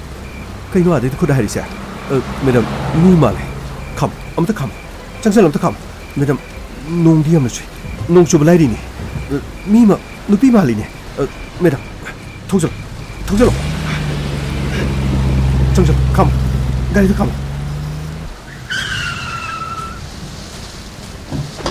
너 고마라 매담 농도를 쫄라닙니다 조수는 이 라운에 도미노 라운에 그나노 농디 그나노 매담 아이 메모 낭디 개돌이봐 낭디 개돌이는 시다 아이 마시다 디레나 마디 칸타나 아이보 이제 망할라 마가 하나 보호나르미네 매담 그리 낭나 하리바 미싱도 보 낭나 먹고 있는 마삭한 거 브로 매담 강해 마삭한 거든 뭐이네 이거 하나 봐 어디디 먹고이디가 롬짝그라봐 강디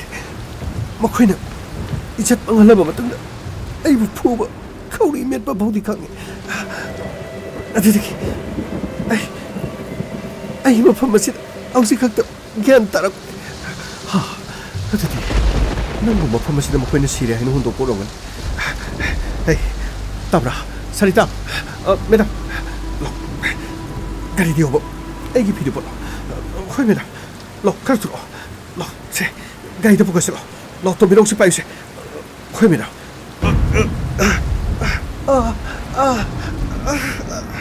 로 가이드 로세 호스피탈 카르투노 부노 바다오시 어드그네 아이테 헤드폰 도기 세 가리지 토로 도미로 호이 매담 이 통제를 토로 खर थोर हॉस्पिटल से हे ताब्रा मेमो नंग तुंगनो नंग क्या ताउसे सरिता मेरा होंदोक से मा तुमहनगनो से आई ते head phone अमता तोगी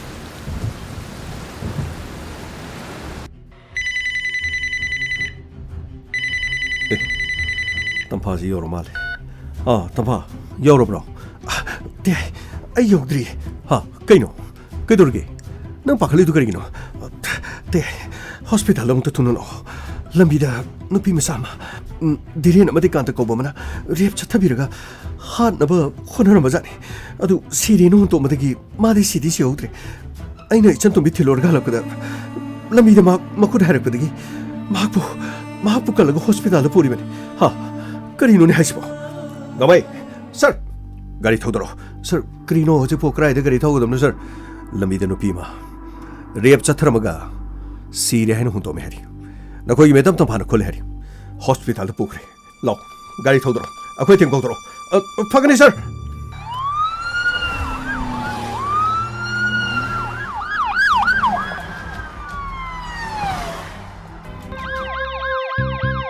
Lakle Inspector Tayai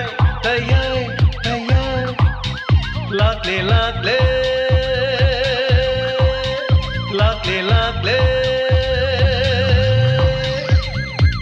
Inspector Tayai Uthanaba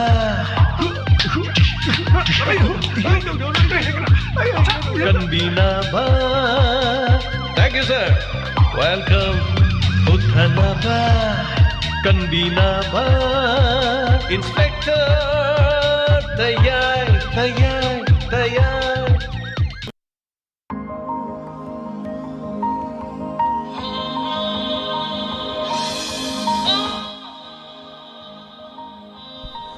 Hanana tagacharing asagi Inspector Tayai 500 Chamga suba tangkak tabiribasing ngasigi tangkak tabiraga dongi thamoida khari phawbibugi ngasidi Inspector Tayai gi tangkak asi chamga sujari asumna November gi tang mapandagi mathang chathajarkhiba tangkak tang ngasidi khanghodana chamga highway episode yojari masigi damak Diamond Radio Inspector Tayai tabiribasing amadi support tobiriba khodimakku Hana Diamond Radio gi maikaidigi loina Inspector Tayai gi team gi maikaidigi punamak tabiribasing da nungaiba yai phaba punamak adu pijari Hana thagacharing asigisu changwa subagi akhanaba wahang pahong macha khara tawjarga masigi thoromasida makasa thamina siduga masigi mateng pangbirubasing da khomdram binodini loina na Oripoktugi Punavati Masigi Thoromasigi dama Sangku ilangwam Tomba thamangjam Konsum bimola Hariwa sing asina Miyam da wahang pahang bada Pisa mating pangjagi Haidana Hariwa miyo sing asina Putopiri masigi damakta Hanana Putopiri batim Punamak sing Radio tabiri basing Hani alaitana thagajari Marak sidang asigi birthday tariba Mangal Khomdram Son of Khomdram Sanatoy and Vijentimala Hawamarak Irom Lekai. Many happy returns of the day. Nungai Rabatungi Chagi Pongamida Sigidamak Yai Faba Nungai Vapizari. May sing Nuksit Kudong Tibapunamoting out of people view. Gurumayum Ratna Devi, wife of Gurumayum Subas Sarmakakching Kunyai Lekai. Many happy returns of the day. Nungai Rabatungi Pongamida Sigidamak Yai Faba Nungai Vapizari. Ngasigi birthday tariba anima kay sorna matam punamakta may ising nusit kudong tiba punamakdagi ngak tokpiba oishunu loina na afaba yai pabada oibiu nadi yaktaba oibiu haina haizari hanana thagachari ngasigi Inspector Tayai gi wari yamna nungai Tayai gi sei fajaina tapirakba tampa thagachari rupa tokjom diren amade kanta chel halasi aduga haha tapire rupa. Thank you so much Rupa wari sumtarak panina wari khangba haitare. Anyway, ma karmaina kari lakadagi haiba. Ngasidi mi pha mi pun kari ko amata yaudanaba case yam kano honaki adubu kitang thrilling kitang changbana sumayam na sunungai ba haitare. warising asidi nungai bang aktagi makok tagi hauraga nok nana ba madi awa ba yaudaba oina ba honaki but adabu wari ama fat launa fauzilaki wari si makha kari lai hebadu hayeng makha da mo khangminase Ranjita Kaisam, thank you so much. Hanana thagachari ngasidi miyam gi comment makha tana pajararoi hanana thagachari ngasigi aduga thank you so much. Ngasigi ekhugi season nabri ba Diamond Radio gi season najagadaba number 9077 282001 hariba number sidai hanana call tobirak pade khogi mamang da sandokchaki be episode sing da madudagi lokhachaba wahang khara hangjage wahang asigi pakum pibang ambada kodong chaba pizari asigi YouTube live streaming da lebiri basing shu soidrama ki thorom asida adom adom na asigi sem sadunu lebiu asigi YouTube ta lebiri basing na first ihan hana khombirakpa wahangi pakum da su dum lo pachonga gi kodong chaba leijari hanana thagachari punama saugat piriba punama khaijaba tare chong maite thagachari jiri bamdagi sarvat I salute you na tapir ko so matad da sana balila angak pani tapir chong mai tai yes kai shunga ninga leite na mahuksa thangagi oja mangol jauna khamba thoibi wari aduk sangra wari du mathan tan dolok om yeiraga sanabdi yaraga aina karigi sabai yaroi matamadu daina khanki khamba thoibi wari sangra wari je thangagi oja mangol jauna mathan da li nokman jumana sai thoibi jumana sai Kamba Zumana sai, Puriamba Zumana sai, Punamak Haitare, Kamba Toibi Wari the Yauriba, Punamak to Oza Tanga Bango Jama sai. The Matamdu the Tobi Makon Mandi and Tanga Giozama Gonzauda, Nakondo Jomali, Tobi Makon Mandi and Kanaso Hai dear, Adana Inatampai Makon Sabi Kariaro.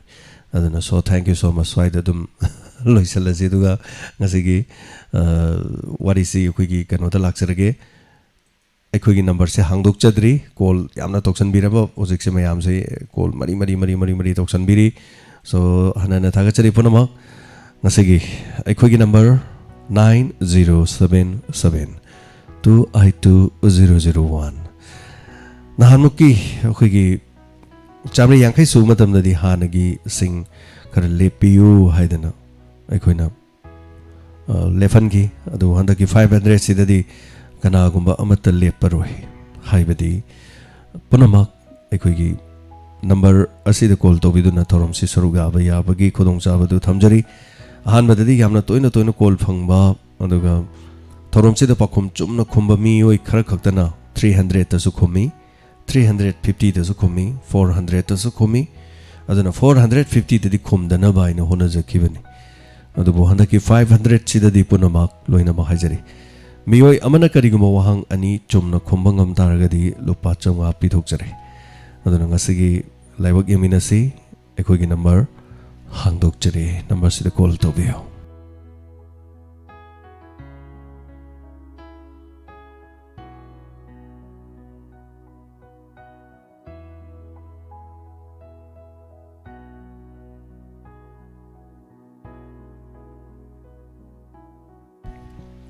number hangduk chare hangdring edi am tok sambire ado hanga kan ka nam torok tre haitare kodong sab se lobiu hello ming habi se Li khang bok te sanatumbi inspector TAYAI sibu karamba tangkak tagi tabirake haubadagi tabirak bro I be kara tangkhaya dai de dum tak jare adudi makok mayai hangak padadi khangadra wahangse anyway episode 467469 fawda sandoksagiba tangkak amada TikTok video thagatli haibadagi sawbadagi likli glass na thomada sikibagi wari makak thagasaki hariba wari duda sikiba khogi likli na thom khiba haitare so nupi dugi maming kari kawi TikTok ki thagat ki video thagat pa nupi du maming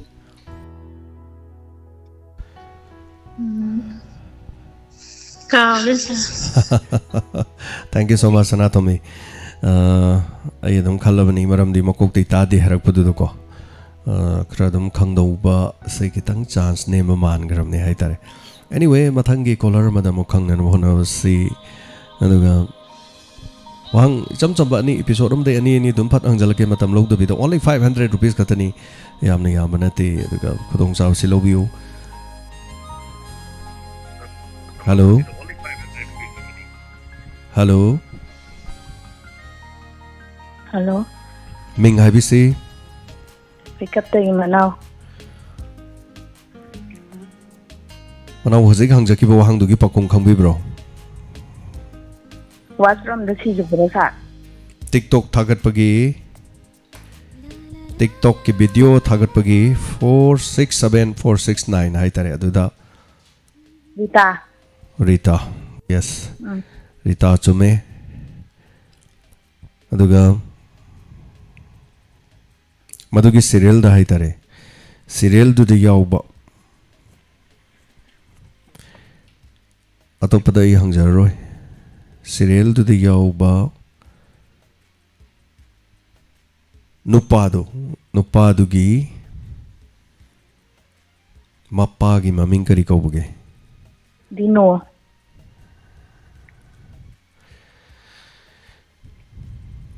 Nuppadugi niko haibadi nupidugi mappadugi manembok amadi makubok to ani du manungda ma haibiu Maku Bokna Dino. Mama na Sandani. Saubi.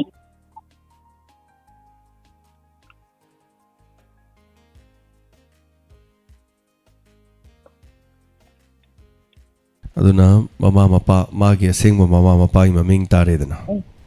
aduna taba Nupadugi have Nika. nuppadugi haiba Nupadugi Manembo. hoi manembok ko makubok ani du manungda ma haibira di yare Ibetonga. Ibotonga. isalaga thambaro kamai toino mon chumna harisibo Episode Yamna. We drew an in Jangedo. Thank you so much. Yam lubo hang ni khale do tabiri bising me am khangam dong mandi yam na khangba yarom dong mandi do yam chomna haibire haitare episode ko idrim ni na khange na so tapire yam na chome adongi lupa sangwa leijare aduga adongi number Google Pay le so caption biro khoida khoi number se message sa biro. Thank you so much Inspector TAYAI gi chamga suru kase kari phaubi ge dong wakal da Yamno Maisa. episode se hobu de loi bok ta bi bro Nasi Tayo. Ado Ayamba Nati Light, the Tagadre. Nasi Tayo. makubok tu iboton haibo ko aduga manembok tu ni beman haiba ko beman du di kitang di lale adubu anyway yam naksan nei hai tare kesu kai badi leiti aina makhaktang hayo haibani na anyway thank you so much thaga charinga se hanba mana lokre hui kap tagi thank you so much ngasigi komram bino kumari puinabati uripok tagi sangku ilangam langtabal tagi thamangjam tomba tentha tagi konsam bimola yaripok tagi changa pipirak pai tar hello minga madele from IBC Hello, sir. minga le from IBC Chandra Kondagi Langlimbi. Chandra Kongdagi Langlembi Inspector TAYAI gi tangkak sibu howudagi loibok tabi bro oh Inspector TAYAI gi tangkak sibu makok tagi tabirak pro marak tagi tabirak pro Tadi suka kata itu marat tagi na yang betul. marak tagi ne yam batai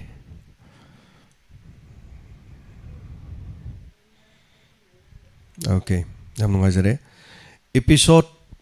chamari ga hombodara homdo ifawgi manung da thoki ba thodokta Dipesh ki missing report ki wari amakak thoki Dipesh na thamoi seng na nungsi jakhibi nupi du maming kari ko boge Ranjita. Ranjita ꯑꯧ ꯀꯃꯥꯏꯅ ꯈꯪꯉꯤꯅꯣ ꯏꯁꯜꯂ ꯊꯝꯕ꯭ꯔꯣ ꯆꯞ ꯆꯥꯅ ꯍꯥꯏꯔꯛꯏꯁꯤ ꯀꯃꯥꯏꯅ ꯇꯧꯔꯤꯅꯣ ꯁꯥꯔ ꯄꯥꯝꯕꯒꯤꯅꯤꯗ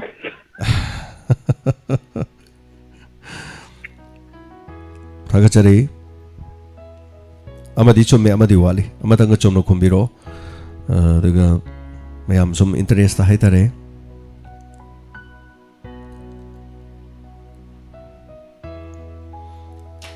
ꯍꯥꯏꯔꯤꯕ case ꯑꯁꯤꯗ ꯋꯥꯍꯪ ꯑꯃꯒ ꯑꯃꯨꯛ ꯂꯧꯈꯠꯆꯒꯦ ꯍꯧꯖꯤꯛꯀꯤ ꯍꯥꯏꯔꯤꯕ ꯀꯦꯁ ꯑꯁꯤꯃꯛꯇꯗ ꯗꯤ ꯄꯦꯁꯄꯨ ꯀꯣꯂꯦꯖꯀꯤ ꯚꯣꯠꯀꯤ ꯋꯥ ꯈꯟꯅꯒꯗꯕꯅꯤ ꯍꯥꯏꯅ ꯀꯧꯔꯒ ꯐꯥꯖꯤꯜꯂꯒ ꯊꯝꯂꯒ ꯍꯥꯠꯈꯤꯕ ꯃꯤꯑꯣꯏ ꯑꯅꯤꯗꯨꯒꯤ ꯃꯃꯤꯡ ꯀꯔꯤ ꯀꯧꯕꯒꯦ ꯁꯥꯔ Bijoy Ravi Vijay amadi Ravi. My God. Thank you so much. Thagachari. Mamangdusu sumkiba yaukrabro. 400 chingre sir Anyway, episode si akhona harakpa kan episode ki maming je haira di line khangba ngambra khangde. Isalaga thamra khangde hai tare ko. Yam chum na bire.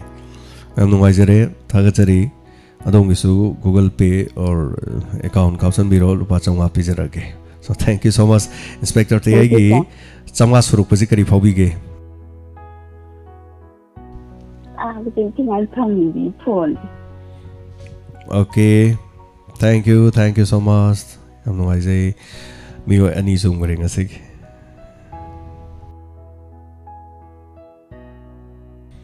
Irai laibu ngakta ni munna sum tabiradi adum khangi haidare thawai yaunu tabiradi ko mathang yamina si karma caller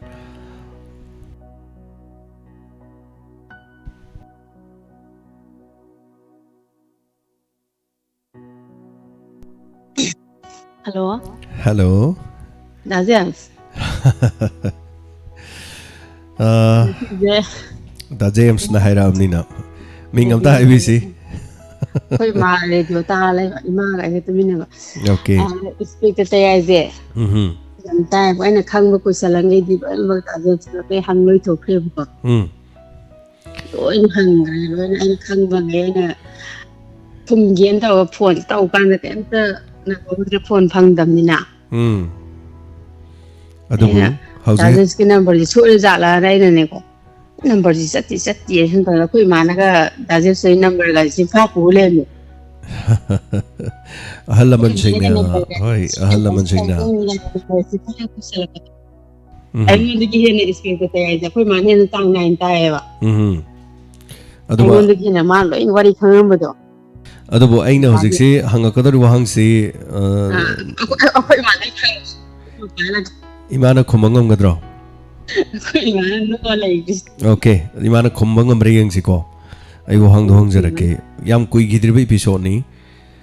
Chamri ka humputra manga dagina chamri ka humputra ka tret phawbada sandokhiba tangkakta haitare. Thabalda kanana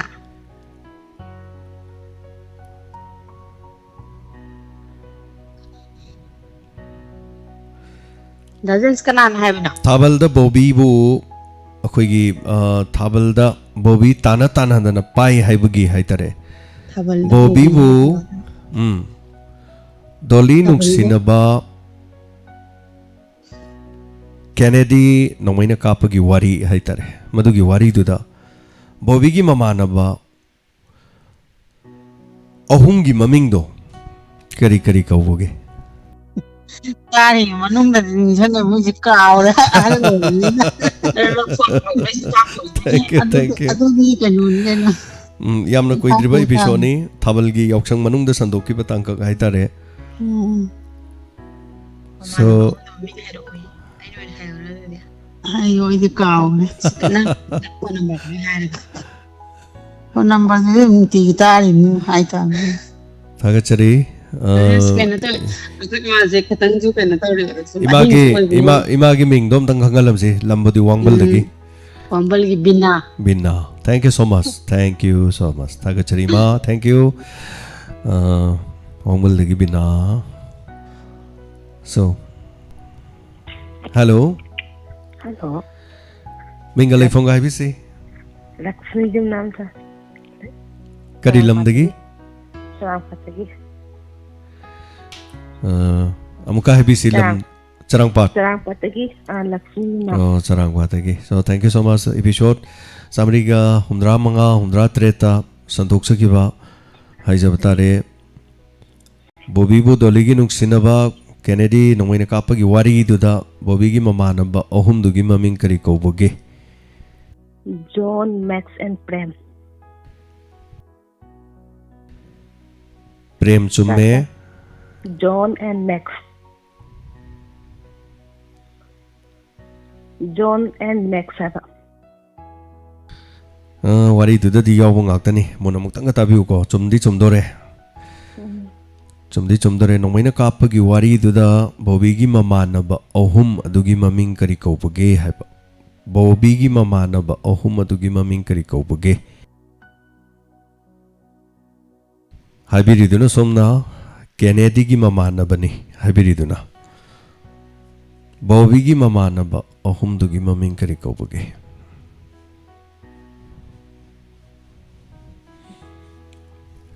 Khang do sa du.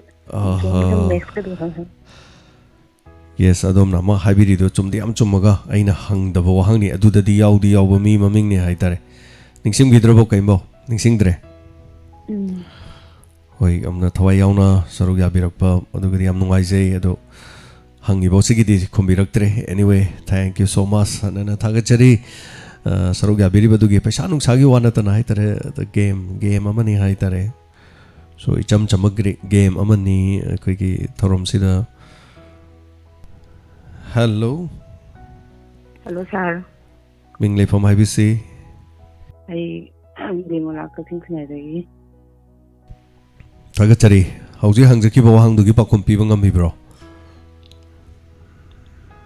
Doligi. Bobby gi mamanaba ohum haitare thabal chongbada nungsinabagi khoi nomaina kapagi wari du de yaukiba mamanaba ohum Bobby gi mamanaba ohum Kennedy gi na khumbigre hoji adudi hangjadre aduga Bobby kauba ma yaoiba du character du mamanaba ohum du maming kari kauboge.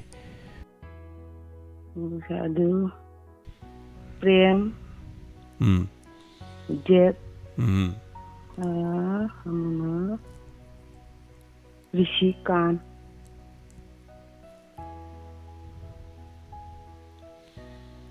Chachik.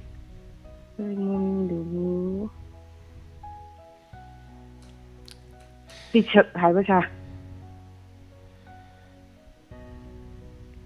Prem Jet pichak hai ba cha. Amadi lan ba. So yam thawai yauna di dum khumbire yam chumna ni madi haitare amadi lan di la ba haitare. Anyway, adom na ani chumamni na adom da san song ko pijage ani so bo hang kari guma chum taragadi adom da winner na ma pitok jage. So ani so bo hang da bodybuilder Malem gi wari Malem ga hana nungsin narambi blackmail tawraga nup khoi gi blackmail tawrak pa nupi du maming kari kauboge ki koi dribi episode masamo yamna phaba Malem aduga mangonda blackmail tawrak pa nupi du maming kari kauboge. Malem. Adom da chance am pijaram ni ko adom ngasai mim su Priya.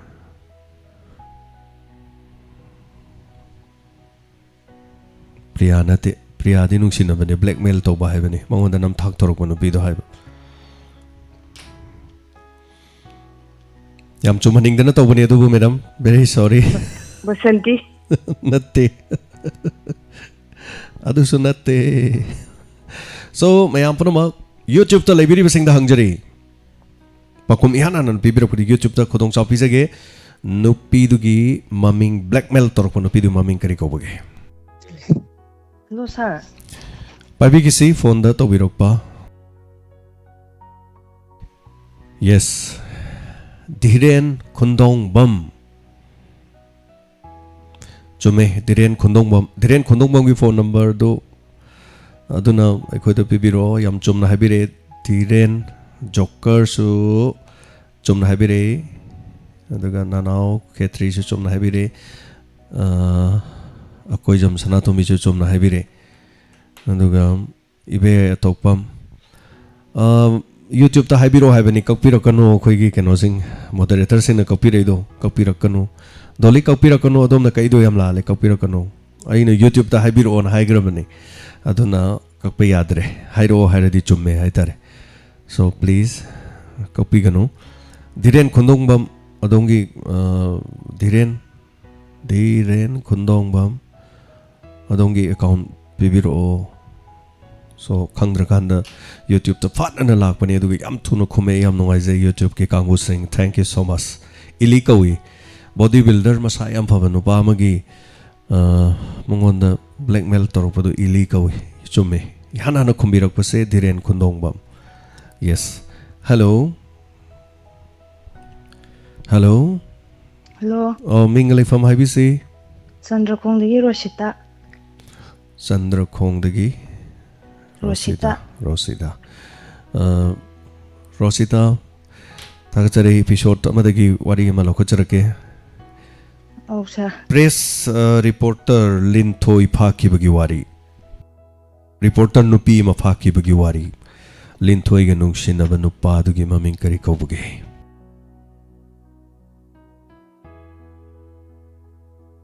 yam live bane sijo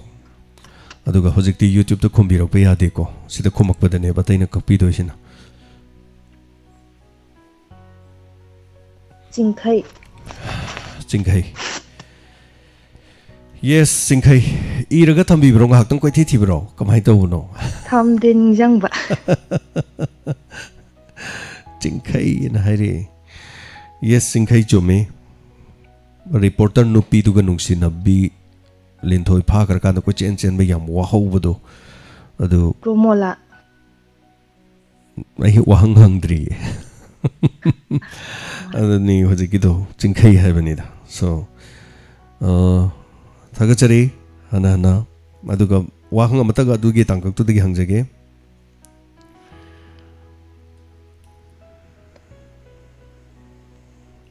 Linthoi bu phakiba mi maming sing adu kari kaubuge mi maming di yami adu yamdrabado ohum dagi tadanam ta haibiu Bira Santa Mongo Sitanjit Nana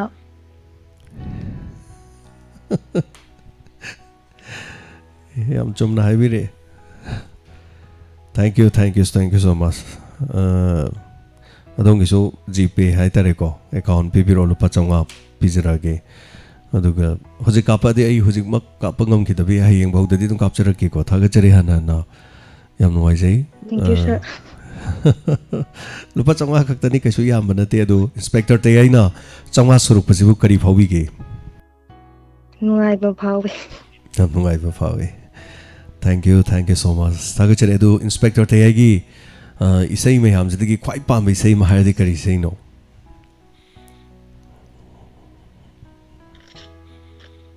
ambo pam da bro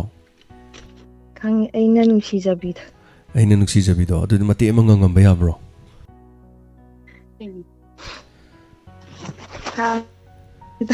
hojingam da yumgi mi ate ta gi ne bagi bera ma lei bro haita ba thagachari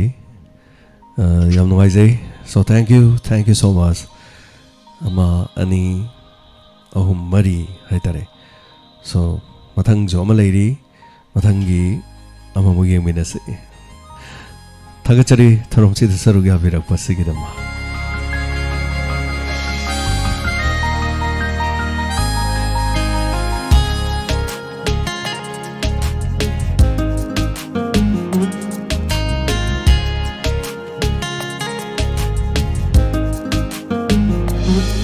aina nungsi jabi aina khoida jabi aina nungsi jabi खोइदा जबी नन्तनी सिगी नन्तन लोइचरे सिनिदा समाई सुम सा ए the ताकुनी so thank you so much hanana thagachari track ta adamai toroga dum sakphiye so mathangi caller mom lokachari hello Hello. Ming haibiu Sir, ay harap lagi. Merina Ah, Merina soidina chumna khumakne ghale Merina yam chumna khungan bane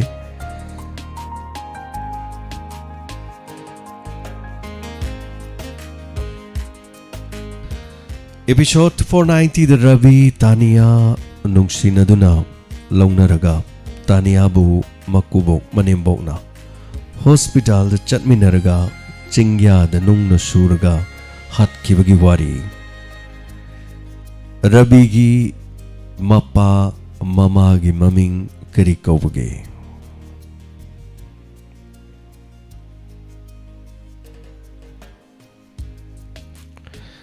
hello. Tabi rabra Merina Sir, kay happy po nom taga. My God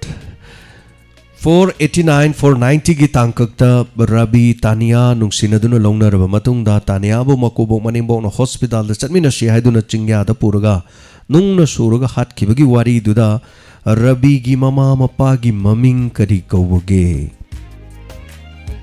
Ah, sir. Mama na bemi ado mapadi khangjaji kaawre po. mapa di kaure anyway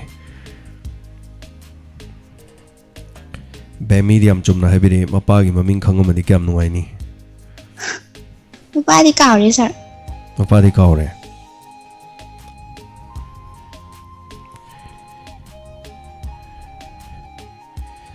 Tania gi mabung gi maming kari kaubage Dorian. Doreen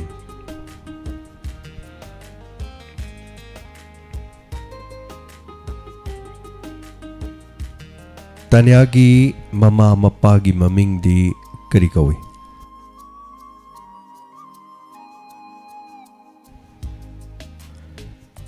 Tania gi mama mapa gi maming Sir, ito sa khangjaji ako kaawre. My God amatang chumadi na tawbani ngasai ani budi chumna khumbire adu ngasai ama mi maming ama lan khibida dugi phukat pa hai tare ni ko anyway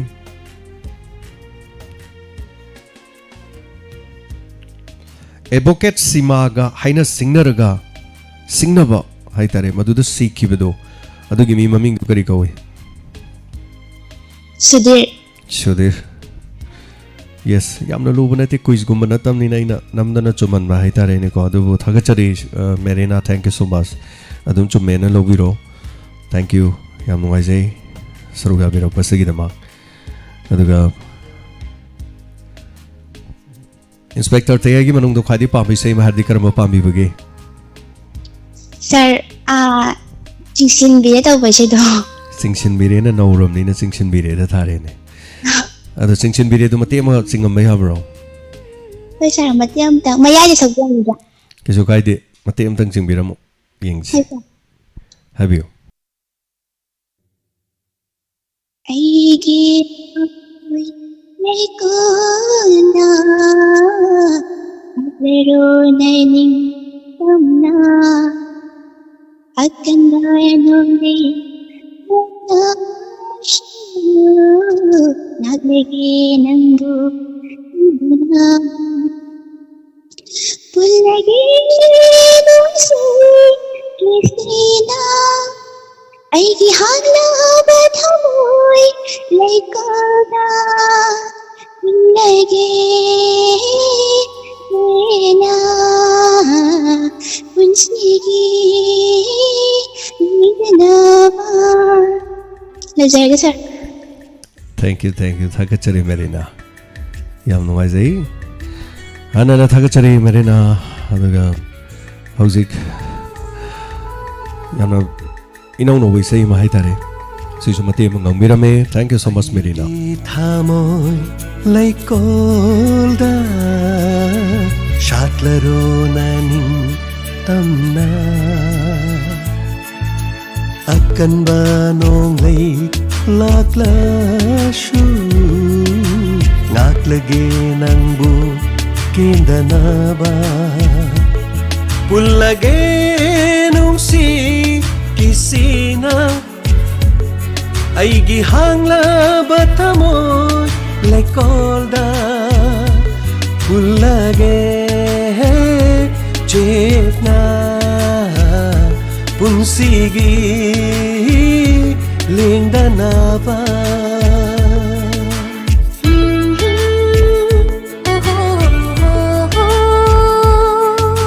ꯆꯤꯡꯁꯤꯟꯕꯤꯔꯦ ꯅꯪꯅ ꯑꯩꯕꯨ ꯅꯪꯒꯤ ꯅꯥꯅꯥꯛꯇ ꯄꯨꯟꯁꯤꯟꯕꯤꯔꯦ ꯅꯪꯒꯤ ꯅꯨꯡꯁꯤꯒꯤꯁꯤꯅ ꯊꯥꯒꯠꯆꯔꯤ ꯍꯥꯟꯅꯅ ꯀꯣꯂꯔꯁꯤꯡꯗꯒꯤ ꯈꯨꯗꯣꯡꯆꯥꯕ ꯄꯤꯖꯕ ꯁ꯭ꯋꯥꯏꯗ ꯑꯃꯨꯛ ꯂꯣꯏꯁꯤꯟꯖꯒꯦ ꯑꯗꯨꯒ ꯌꯨꯇ꯭ꯌꯨꯕ ꯀꯥꯡꯕꯨꯗ ꯑꯃꯨꯛ ꯂꯥꯛꯆꯒꯦ ꯌꯨꯇ꯭ꯌꯨꯕ ꯀꯥꯡꯕꯨꯅ ꯁꯣꯏꯗꯅ ꯑꯃꯨꯛ ꯈꯨꯝꯕꯤꯔꯛꯁꯤ ꯋꯥꯍꯪ ꯑꯃꯈꯛ ꯍꯪꯖꯒꯦ ꯉꯔꯥꯡ ꯅꯍꯥꯟꯗ ꯁꯟꯗꯣꯛꯈꯤꯕ ꯇꯥꯡꯀꯛ ꯑꯃꯗꯒꯤ ꯂꯧꯈꯠꯆꯒꯦ ꯕꯁꯟꯇꯤꯕꯨ ꯕꯖꯥꯔꯗ ꯑꯔꯨꯟꯅ ꯅꯣꯡꯃꯩꯅ ꯀꯥꯞꯂꯝꯕ ꯋꯥꯔꯤ ꯑꯗꯨꯗ ꯕꯁꯟꯇꯤꯒꯤ ꯃꯃꯥꯟꯅꯕꯤ ꯑꯗꯨꯒꯤ ꯃꯃꯤꯡ ꯀꯔꯤ ꯀꯧꯕꯒꯦ ला ला ला ला ला ला ला ला ला ला ला ला sumhatpire nangi mityenga Thank you so much Nanau Khetri ni ihana kumbire masagidama thank you Nanau Khetri account biraksi Achumani Lata Kawi Basanti bu bazar da aruna nongmaina kaplambagi wari etuda Basanti gi mama nabi adugi maming kari kaubage Lata gari da lakpada nongmaina kaplambaduni punsigi lingdanaba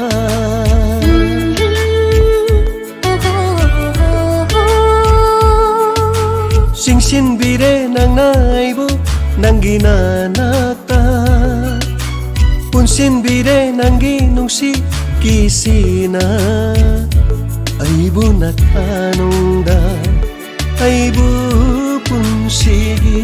Aibu natanungda Aibu punsigi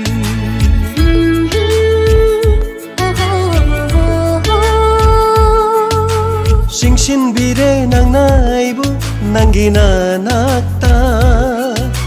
Punsinbire nangi nungsigisina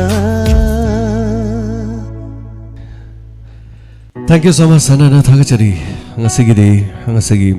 mateng pangbirakpa Khomdram Bino Kumari Uripok tigi Punavati Che Punavati Adiga Sangku Elangbam Langtabal tigi TAYAI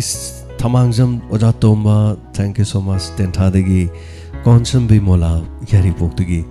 Pa Changwa mating pibirakhiba aduga Inspector TAYAI bu nungsibiba miyam punamakta hijabatari chamna wahang khara hangjaraga wahang adugi manungda muk asumna pangthokchakiba changwa ga yankhai surakpada muk makha asumna muk sathajarki karisунate chamba wahang khara hangjaraga miyamda khudol tamjakiba ngatani hena miyamna support torokani haibagi thajaba leijai yamna waijai ngasi Inspector TAYAI gi tangkak Changwa surukpa tangka kasigi damak Isai matang kodol muktam jagi marakta Hana khongjaki vishay gi marakta Inspector TAYAI gi manungda yaw vishay ni Koirang narabi mishna Thajabang gamjabi maithong kayada ningthijariba Inspector TAYAI amadi Tamha ani puna sangminaki vishay ni Ai samaki mayektai samaki khonjel tunda Vinod Kumar Sharma thawai hamle visay ni Koirang narabi mishna tabisi Koirang narabi mishna Thajabung amjabi maitho Koirang narabi mishna Thajabung amjabi maitho Kayada ningthijariba Kayada ningthijariba Koirang narabi mishna Thajabung Bungam jabi maito Oi rau na rabi misna Thaja bungam jabi maito Kayada ningti jariba Kayada ningti jariba Laklo ne nangmu aigi inaksida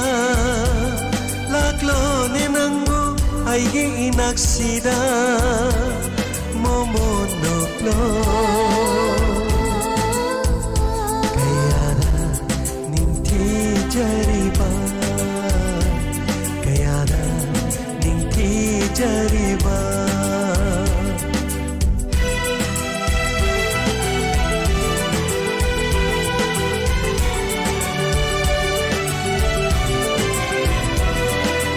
Thank you Nanau Khetri na lupachonga da Diamond Radio da aduma kathok chare haina takpiri Nanau Khetri thagachari myam punama Nanau Khetri gi dama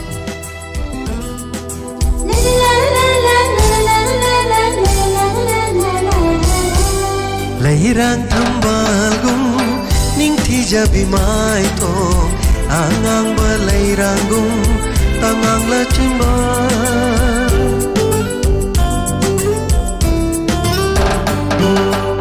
Lairang tambalgum ningthi jabi mai to angang ba lairangum tangang la chimba malangi shahumda nangi shamlangna hai na hum na chat pado ipom naina malangi shahumda nangi shamlangna hai na hum na chat pado ipom naina ying bagi pende ning tibi shatam nangi na tawuruba thamoy shina koi rau na bimisna Thaja bungam jabi maito koi rau na bimisna Thaja bungam jabi maito Kayada ningthi jariba Kayada ningthi jariba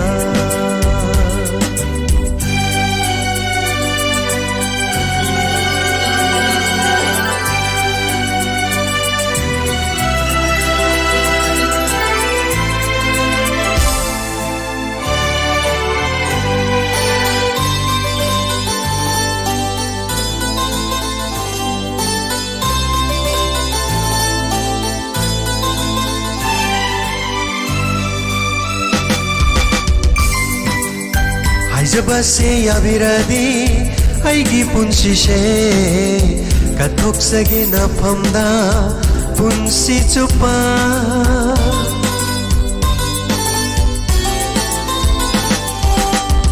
Jabase yabiradi aigi punsi she kathok sagi na ngonda punsi chupa manglanda shutoy na toina nang nalaktuna Wari kaya sharami inatanang na manglanda sutoy na nang nalagto na Wari kaya sharami inatanang na mapokudingi lecharage nang su ay gidamata lepiyo ko koy raw na bimisna Thaja bungam jabi maito koi rau na bimisna Thaja bungam jabi maito Kayada ningthi jariba Kayada ningthi jariba Ay gita nang se oi jage Ay gita nang se oi jage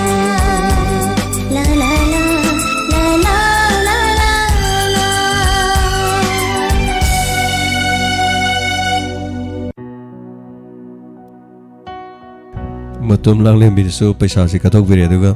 chahum amana awana da aduga chani mana santosh ta hai santosh ti kanano santosh ti TAYAI ni thank you so much anana thak chale aduga यारबदे तुम लोबियो ma'am पुनमक करे जब दारे होजे याम दबा हाइतारे cell बदी याम नते अदो यारगदे दुम जीपे दुम पिबिरो अखोइना दुम पिजरके दुगा लुपा चौंगा दने यामद्रसु येन केजी मतंग ओरसु होजे केजी दे 350 पिग्रे सो चामिनरगा इमुंग मनुंगदगा मैम TAYAI तारुबगिनी गाना नोकचरगा इमुंग मनुंगदगा चाबा करे हाइदेनो खंगते दुमाइनगा लेबदु याम नुंगाइबदु वानी सब नुंगाइजरी थैंक यू सो मच हना थागचरी इंस्पेक्टर TAYAI दगी से ममोक लोखचगे दुएट song ngarang aina nuksijabi haibi sei takre sei sigi naitom sakpa nupi na sakpai sei ngasi di tanjage madakini takele mamnu sakpa aina nuksijabi aina khoidajabi nupana nuksijabi haibaduda nupina mun nuksijaba hairaga kari hai haibudu yaminasi ai samana mayekta samake tuenda khonjal da bin madakini music da Vinod Kumar Lantoksari Tabiri bising me ampunamakta nupina muk kari hairi aina nuksijabi aina nuksijaba aina khoidajaba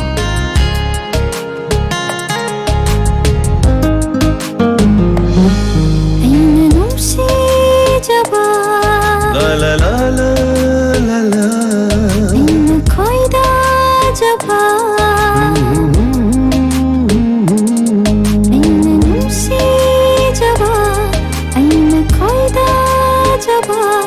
nangtani punsigi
Tagachari yam nuaizai me apunamak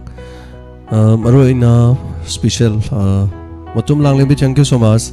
Santos ki role yam na chawi Santos na akoi cyber gi saruk haitare location kadai de lei kadai de kaidoi call details record ade kadai de lei ase police ki am chawba police ki station amada cyber gi saruk se kwai de am chawba part mani haitare case amabu irai laina lotion na bohna bada hojikti cyber gi mathau se am leire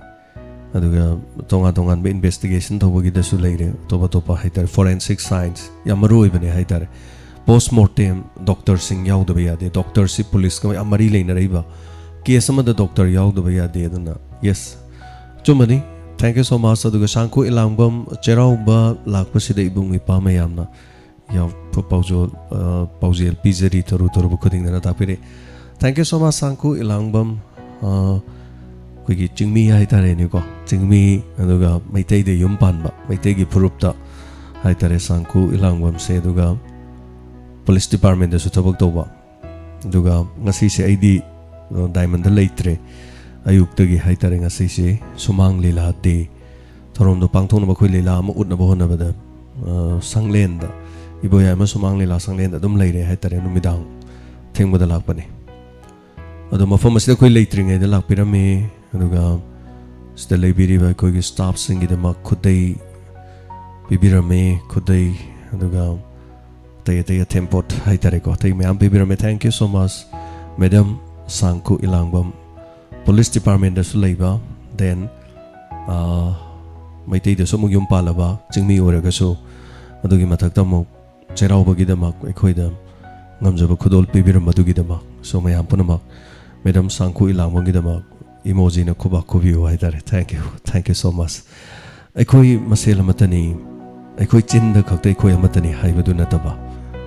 ekhoi gi tokthoruk pai ekhoi gi taw amade ekhoi gi thabang na utpa makhak darkar le chin da de ekhoi amatani hairaga ekhoi masen amata punsin na ngamdradi karama matam da punsin na gadori ekhoi punama gari thauruga thokradi ekhoi asawba ol gari bu thaukraba mi se asawba loina ol le he gari thaudoki bade gari thaina bade hore ekhoi na sauris mina gari hengat pagi sawi gari khesal ke tobagi tagi thomjen ge tobagi lambi pi da bagi hengat ki bagi hengat ke ya da bagi mang da khamjalak bagi thachalak bagi pono maksing as hanana thak charing as gi de makha thana isai lan thok chararoi hayeng amuk lan thok charagi ado ngasagi tangkak phaw da support to biriba maroina tabiriba mi ham pono mana inspector TAYAI gi 500 episode asi phaw da mateng pangbiriba support to biriba khudi makhai jabatare inspector TAYAI digi lakchaba revenue khara na youtube tagi kichi lakchari ba paisa sin haitare ekhoi diamond na hingna bohna bada chauba thodang ama oiribani ekhoi gidi miyam do voluntarily thabak si ka thokjabani yam seng na har kanda ekhoi gi paisa leite tolop leite aduga paisa gi damak nachadi khuna tawjariba iram da mirei bak si ekhoi gi mang da tari bi issue ka yada ekhoi punna amatta oina kana amata su hun ba leite na ngang ba leite na punamak sing award pa ke adu khanane na raganda ekhoi chatmina na bohna jabani Inspector TAYAI gi maroi ba tangkak asigi role di miyam panamukta ain khangnabani crime khangnanabani asiguma kaya marum se haijabatare so thank you so much chingdagi chingmina tamdagi tamina aikhoi amato ina punsinabagi amasu uhelle Inspector TAYAI na so hanana thagachari miyam panamak haijabatare aduga ngasigi damakta di matang asida Inspector TAYAI gi tangkak asiga loina na tharumasi loisinjabagi damak miyam dagi ayabatu luxury tekta kaidana section na miyam punamak leibiu hayeng wari makha hung putuna laksake tabiri ba khodi makpu James Haigurzam na mukana khurum jare